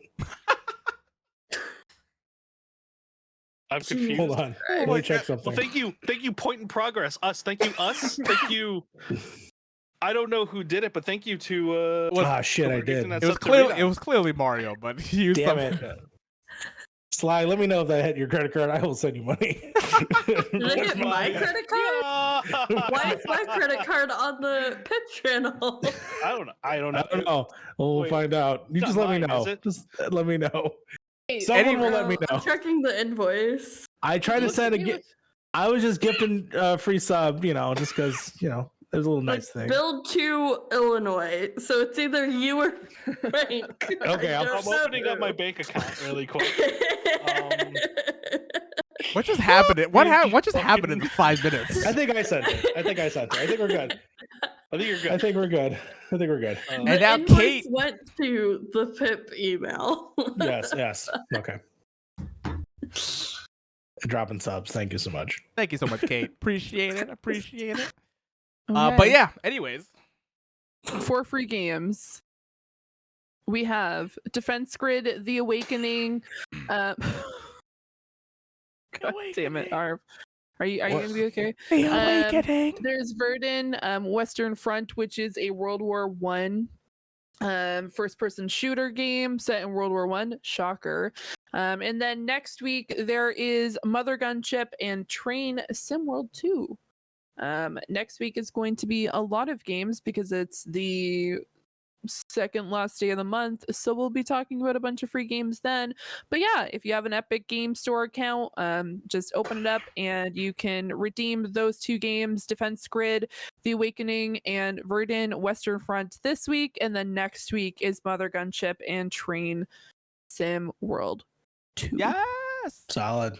Ooh, definitely going to be playing those games instead of Final Fantasy 14. Just joking. Man, imagine if Damn, that was Stadia like- got Final Fantasy 14. Imagine. Jesus Christ. It'd be It over. doesn't? No. It doesn't? It's PC and PlayStation. Ah. Yeah. I don't see why they couldn't. Yeah. I mean, they could. It would make Final it, Fantasy super hard to 11. buy still, but Final Fantasy 11 used to be on the Xbox. Oh boy. Yeah. PC, PlayStation, and Xbox. And everybody played together. Oh my god. Well, Okay. either way, that's the end of the patch notes. On that note, I am going to head it over to Sly for listener questions. it works. It's fine. Sorry. Okay. All right. What's happening? I saw it delayed. So I'm sorry. I'm confused now. Let's just roll with it. Just roll with it.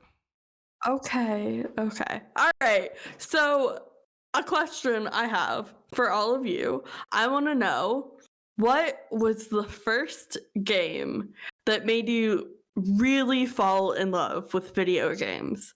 Like, not necessarily the first game you ever played, but the one that made you realize that, like, video games as a medium were something you loved and wanted to be a big part of your life.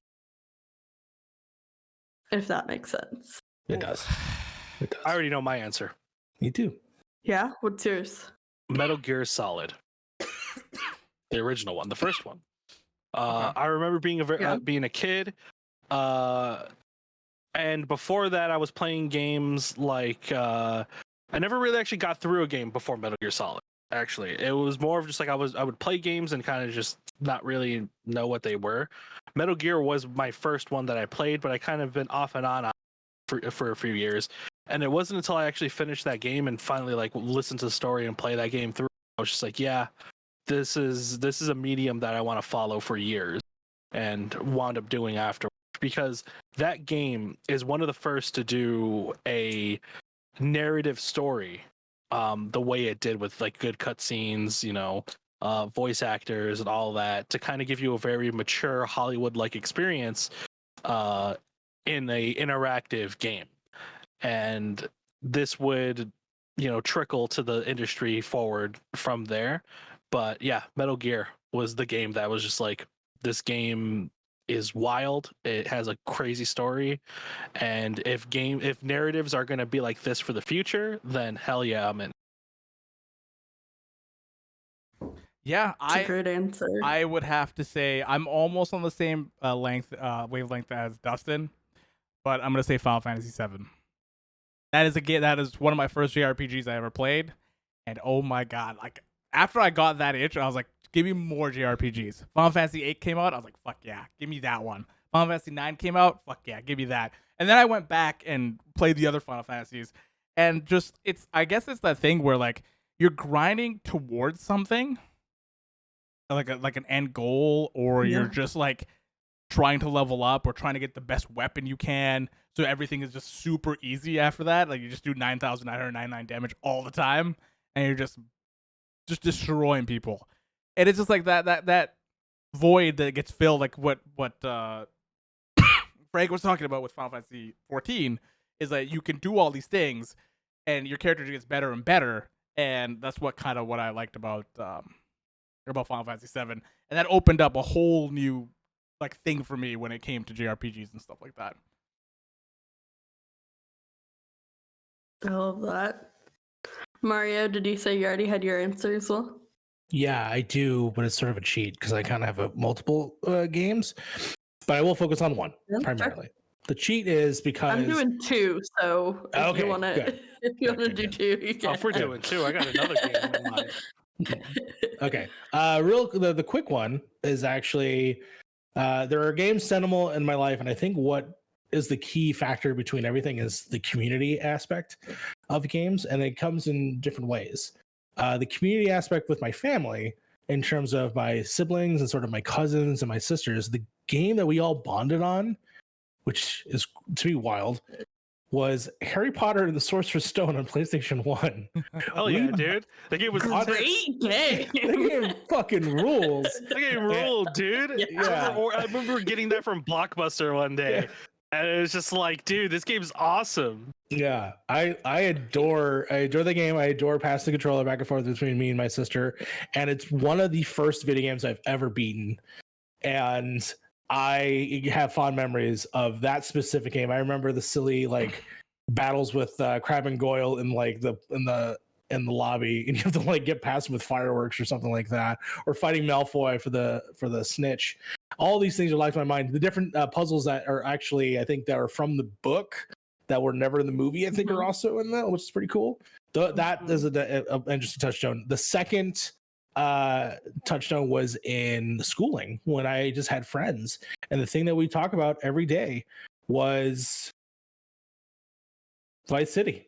Vice City took us over because we adored obviously all the stupid shit you can obviously do in that game, but actually caring about characters and their names like Mercedes and Lance Bass, and like that was just a revolutionary game when it came to like hanging out with my friends. Dude, Vice City was awesome because it felt almost taboo that you could even play it, right? Like, yes. Look at all those kids playing a game where we can chainsaw people and they say fuck, and there's people in bikinis and stuff like that. Like it almost felt like you weren't cool unless you were part of the group who was like going above their parents, who somehow got their parents to let them play this game. Yes, which if you look back at it now, it looks like a Fisher Price toy, which is pretty hilarious. But the game that brought it all back and made me to who I am today and into gaming and online gaming and progressed forward all the way up to my life, and that, of course, is Halo Combat Evolved. Without Halo Combat Evolved, there was a whole subset of friends that I gained from doing LAN parties via comic book store here in the Bridgeport area, and I cherish those memories to death. That eventually went on to Halo 2 and Halo 3 and then kept going. And still to this day, I'm literally 31. We're probably getting yet another Halo game. I'm super excited for it. I made a show because of it, because I care so much about those characters and that world. And the experience I have with people, and I'm excited to share that with other people. That's why I even created that show. So Halo is my seminal one of like getting and falling in love with that world, but falling in love with people around me and people online. And that's what brought me connected to games. Final Fantasy 11 was that for me when I was growing up. Yeah. See, I have a multiplayer one in mind, but I'll let our co-hosts go first before I reveal that one. Feed, No do you way. have yours in mind? I have some. I have a few. Oh, hit me with it. Is one of them I'm Nancy gonna- Drew? Well, wow. First of all, spoilers. Secondly, Damn. I'm Shocker. gonna take you back to the mid '90s, guys. Damn. Oh, hell yeah. That's good times. Today was a good day. I was 5 years old, and I remember my mom had a computer up in her bedroom that had Windows 98 on it. And I remember going in, and I think it was Windows. Yeah, it was Windows 98. So it must have been like 6 around that. Who knows? I don't even know ages anymore. Anyway, so there was a game on there that I wasn't allowed to view violent things to a point that my mom literally called a mother who rented out I'm like, who had rented the Power Rangers movie, and they had to switch it to The Land Before Time because it was too violent. So my mom got this game on the computer because it was educational, which was called Word Rescue. I don't know if you guys played that or not, but it is a fucking trip, which I just found out while looking up the name of this game. It's actually on Steam. It is a Nice. very, very, very weird game where you get to choose between a girl and a boy, and you have to go through these levels by finding an image that goes with the word that you have selected. And sometimes you have to type out the words or collect the letters around the map. It is a side scroller. It was probably one of the first games that I ever played, and I remember just sitting up there for hours just playing this game. And That's awesome. it was like huge to me because I'm like, there is another way to learn things, which was Fun through a ways. video game. Yeah. And then I grew up with things like Clue Finder, which Clue Finder slaps. And then it I was don't- essentially I don't know if any of you played this, but for like learning games, Yeah. did out to anybody Math have Blaster. Adventures in Typing with Timon and Pumbaa? Yep. No. So good. I love Yeah. We had Typing of the Dead. Yeah, we had No, there was Don't Say this- Typing of the Dead. No, a lot of like the video games that I was allowed to play for the longest time were like learning games. And so that like the Word Rescue, the typing game that you mentioned, and then just like Clue Finders and stuff like that, which was like a group of kids, and like it had like your grade 1, grade 2, grade 3, grade 4, grade 5, and then went up and up. I don't remember how far I got into it.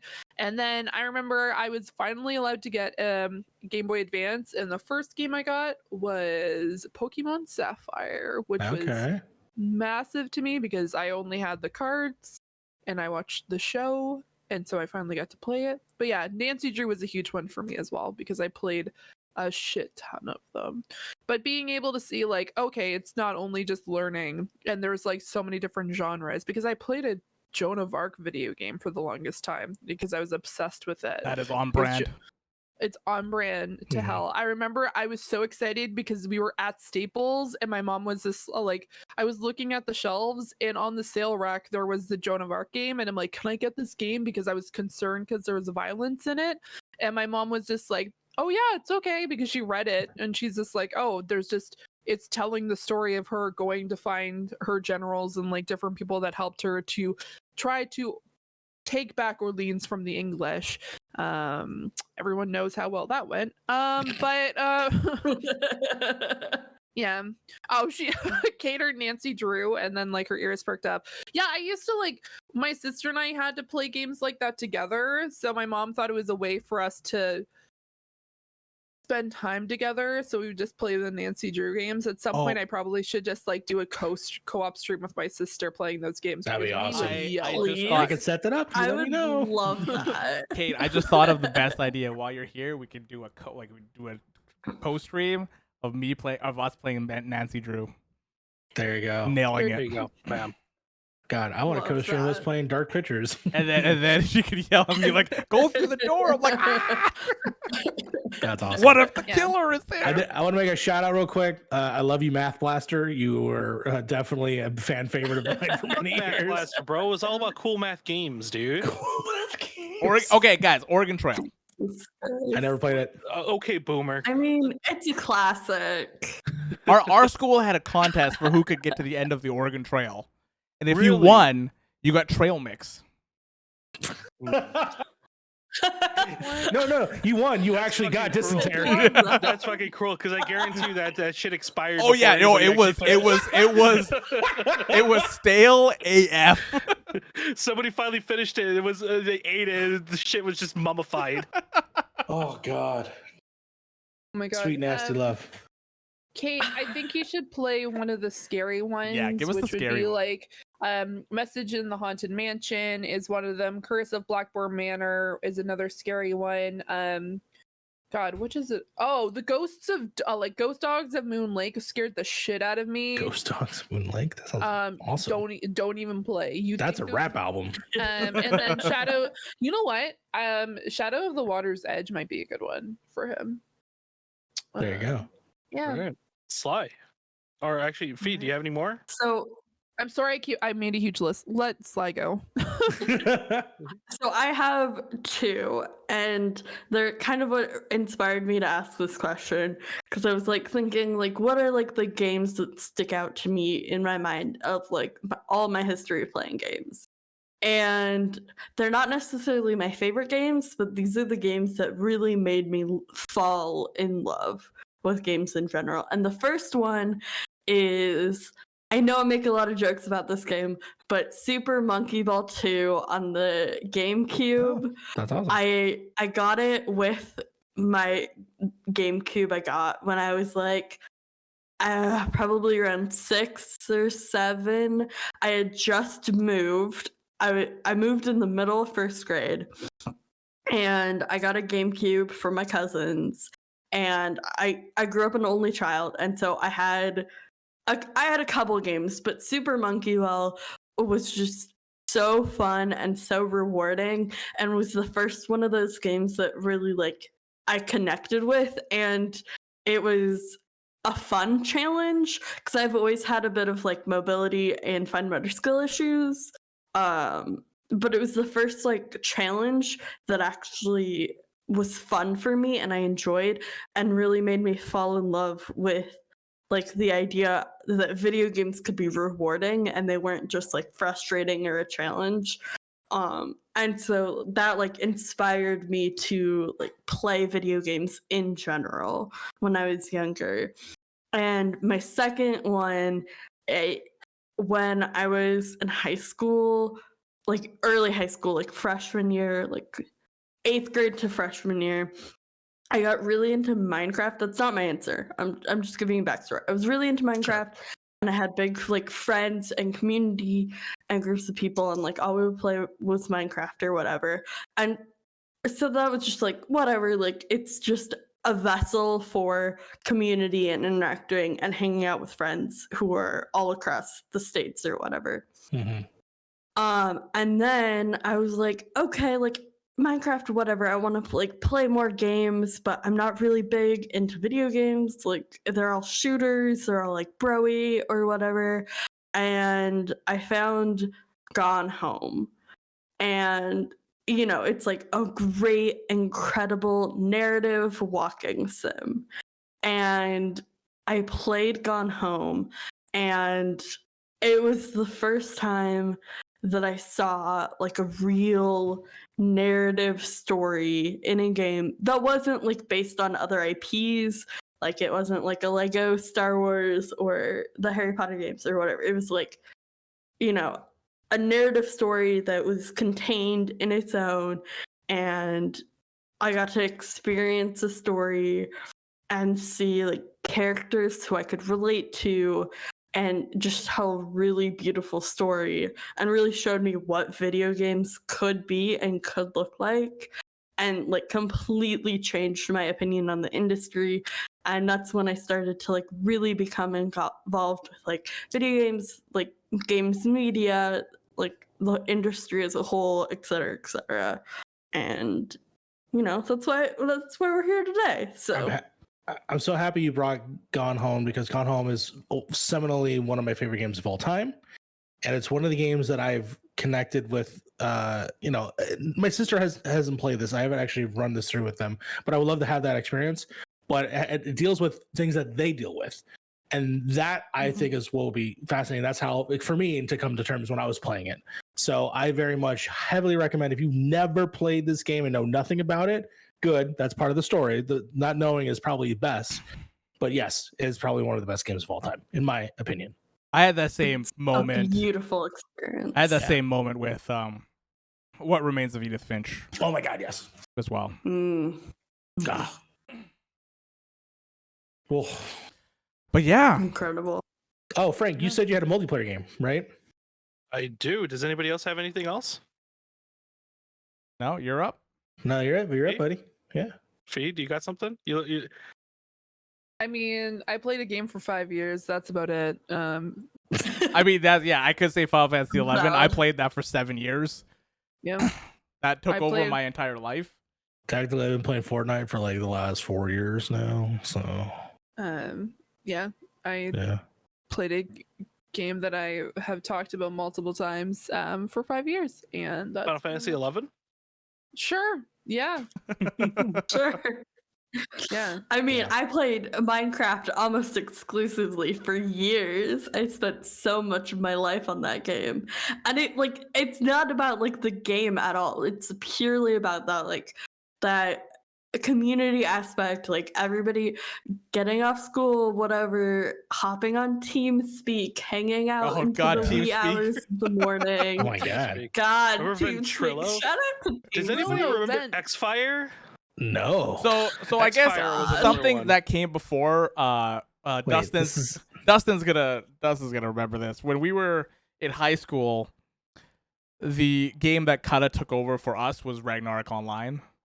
And that was just one of those games where we could finally play a game together online and still hang out without being at each other's houses to hang out. Sure. Right? Because you always have to go home. Your mom calls you at your friend's house, where the fuck are you? What are you doing? It's fucking 8 What o'clock. are you doing? What the fuck? It's the fucking fuck? dinner time. So then you Yeah. go back and then you just play that game, and you play that game till 10, 11 o'clock, and then your parents are like, go to fucking bed. And bed. yeah, that game.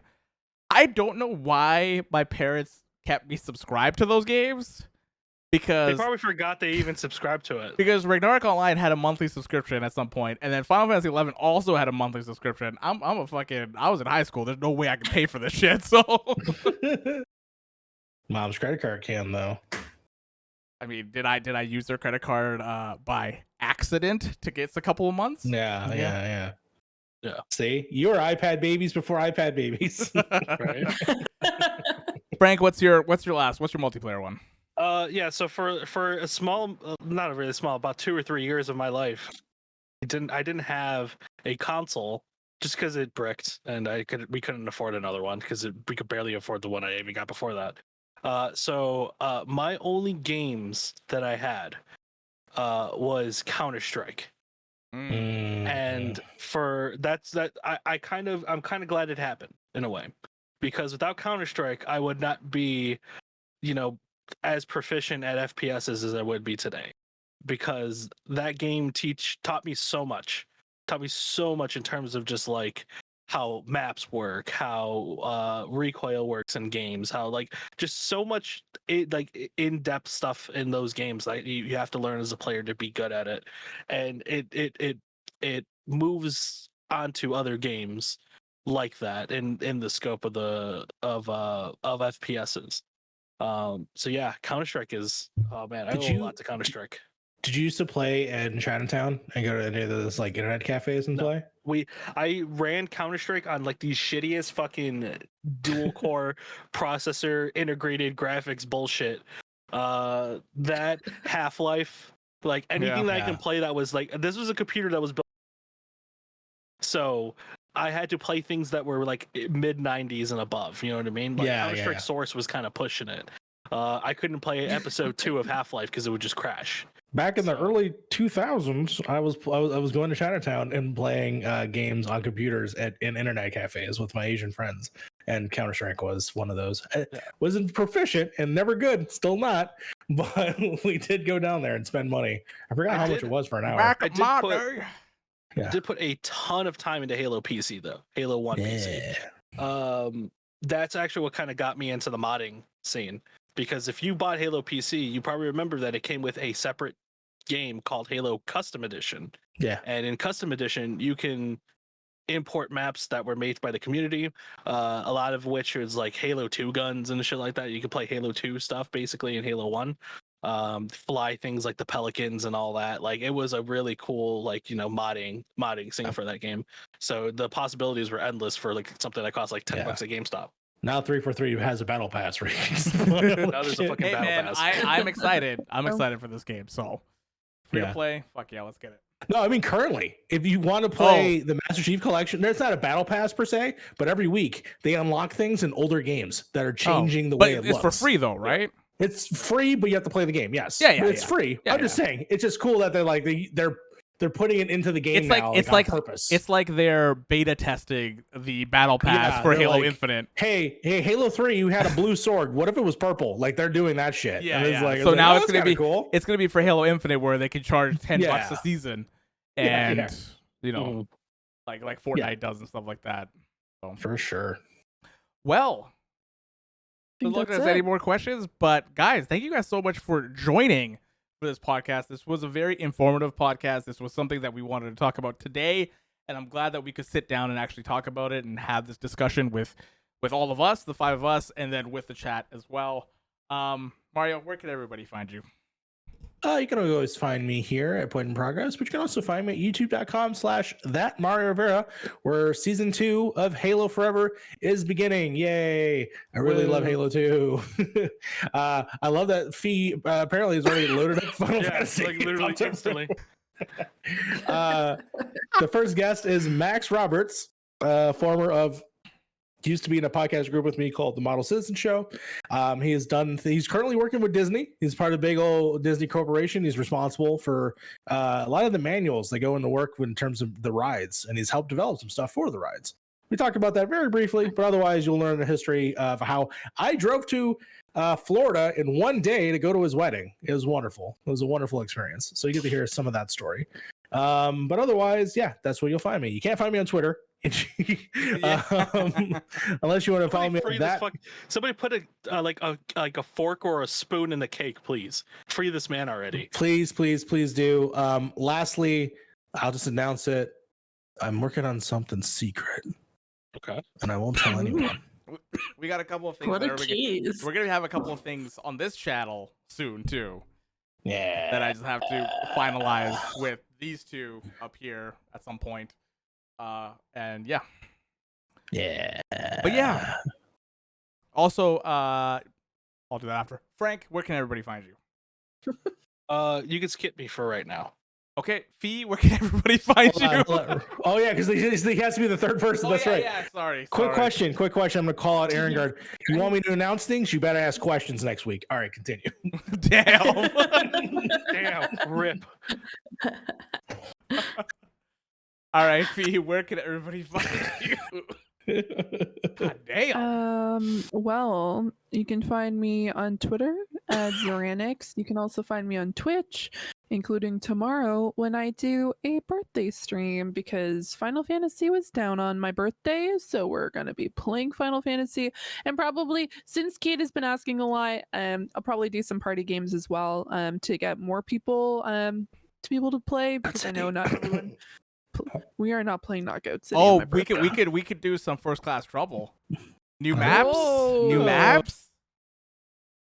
Now you're speaking my language. I am definitely down to play some First Class Trouble tomorrow night as well. That's your favorite Final game? Fantasy. Oh, believe me, I am The a murder. cold-hearted killer, except for the fact that this microphone and that game do not go well together. Hey, next week we're gonna have to buy you a microphone. Yeah. R.I.P. We, as in you, will swipe the credit card. Use the company Or card. whoever's credit card that I just used to gift subs. Yeah, exactly. So no, you can find me there. Also you can find me over at speaking of Stadia, we're going to be recording live over on the Game Source Network on Tuesday at 8:30 Eastern. I would highly recommend joining us then. Also, you might see some new faces next week as Yeah, we're guests. firing people. Yeah. Yeah. So next week. Wow. So rude. a heads up for next week. I'm not gonna be here, and I think Sly is not gonna be here for next week. I probably will not because I don't want to have to lug a recording equipment through TSA. So Yeah, makes sense. And I'll I'm going on not. vacation for a weekend. Yeah. So Listen, I'm just gonna say you both slacking. I did a podcast and a book at the Beppo. That's all I'm saying. Yeah. That's And a real true. book at a Beppo. Hey, I'm in a rent apartment right now. Okay, come on. Yeah. Either way, These we'll maple have some beans, guests. they're not even real. Goddamn. Apparently, you insulted the maple bean gods as it blurred your camera at It the same did. time. Yeah. Um, Your beans spawned a air freshener. Yeah. You fucked up something Yeah. along the a way. lavender, which by the way, I have the exact same one in my apartment right now. Either way, but yeah, you'll see some new faces on next week who are. I'm really excited to have them on. And right now, I am poking my eye because I currently have something in my eye, and so instead of watching my eye twitch weirdly, I'm just trying to poke my eye out. But yeah, you can see. That's for the viewers who are watching. For the people who are listening, man, does that sound weird? But yeah, you can find me there. But yeah. I am. It is 12:15. It has been a fucking week and a half. That's felt like a year and a week. So let me be. Let me be. I chopped my hair off. Let it be. Let it be. Yeah. Frank, where can people find you? Hold on. I gotta set up prep for this. Oh, Oh no. no. Why? Jesus Christ. Why didn't you prep when I was talking? I was rambling on to give you some. I'm trying to find some information. Is this here. allowed? Are we allowed to show this on Twitch? Is that? It's not that. It's something else. It's a real cigar. I know it's a cigar. I know what the difference between a cigar and the other thing Okay, is. just making You sure. can find me at Gabagool, where I gabagool every weekend with my Gabagool. You can find me. You can find me at Kester 1A, where I do more Gabagool. Okay. That bit, not worth it. That's that worth bit, it. not Yeah, worth not it. Side note: I didn't light it. I don't know how to light a cigar. This is like the first time I've ever. even Wait, you've never lit lit a a cigar. cigar before? This is the first time I've Dum-dum. ever even. I quit. I don't even know which side this is. Oh my god. This is my open resignation to Oh the my podcast. I thought I second that. Oh, that has got to be a TikTok right there, Mario. Put that one out right now. Please, please. Oh my Okay, God. first of all, that is the correct end, but you also oh my You god. also have to who cut the- it. Yeah, you I have to did cut cut it. Yeah, Yeah, you have to Already cut it. Yeah, Yeah, I already you cut it. pre-cut But it. you- I don't but- think but- I cut it properly though. have It's to fine. circumcise The it. way you have to light it Gotcha. is that you have to keep it going and just you just have to keep like sucking in. Just and watch stuff like videos of that. Arnold Schwarzenegger, and you'll get it. until it like Yeah. I engulfs am gonna into try- Oh flame. my god. Also, You're be good. prepared. You might not like it at all. That is I true. don't think I am gonna like it because I don't like tobacco. Yeah, cigars aren't great. Don't knock it till you try it. No, I did buy two other cigars Oh for my- when me and Mario watch The Oh my Sopranos. god. Look at these Sly. fucking I things, dude. swear to God. Sly, where Hit can somebody on the everybody head find with you? this motherfucker. You can find me most places on the internet at SlyCloneMC. You can add me on Duolingo at SlyClone, please. I need friends on Duolingo. Also on Goodreads is also at SlyClone. Those are where I'm most active. So if you want to see what I'm up to, check out my Duolingo and check out my Goodreads. Thank you. All right. Well, you can Oh find my me at Beard and the Hair everywhere Oh my God, except YouTube. Beard and the Hair What? Gaming. What are we laughing at? But yeah, You can, What? and you can find me at you can find me at Beard and the Hair everywhere except YouTube. That is Beard and the Hair Gaming. And other than that, you can find me here on Point in Progress, which we're going to be doing some new things in the next week or two. Probably the next. I'm going to give it 2 weeks because I just want to finalize days, which is going to be the Give us hardest time. part. Yeah, Give us 'cause time, everybody. Trying to figure out scheduling is the hardest thing. It's the hardest thing. So, Yeah. and shout out to Maple Beans. Yeah. But on that note, Some beans. thank you guys so much for joining us for episode 21 of the Point in Progress God, we're podcast. legal. Yeah, well, no, we've been legal for a couple years. Oh, We're God. American Shit, legal Canada. now. We're American legal Oh now. fuck yeah, dude! Fuck Yeah. yeah, America. We can't rent a car yet, but at least we could buy a hotel room and drink beer. Your one-stop shop for news, recommendations, and some spicy takes. Join 5 friends over 3 different time zones in 2 different countries as we discuss things that we love while still being critical of them. Thank you, Sly, Fee, Frank, and I think his name is Mario. I think. Oh, I hope so. I Yeah. hope so. Yeah, I have think no it's idea. Mario. Yeah. Who's this For- fucking nerd? Who's who joined us or joined me today. We will see you guys again next week for episode 22. Until then, Oh, come on, man. You still can't say it. I'm waiting for you guys. You know what? Shout out to Sue Bird. Shout out to Shout Dolly out to Parton. Sue Bird. Progress has been made. Yeah, Shout there out we to go. Dolly Parton. There we go. Shout out to Doris Day. What a fucking icon. Well No, then, Dolly You Parton. like this? you have to like literally like you have to be light sucking on it. Yeah, you got to be sucking Like, on it. look at that. Yeah, you gotta be sucking on it while you're pulling.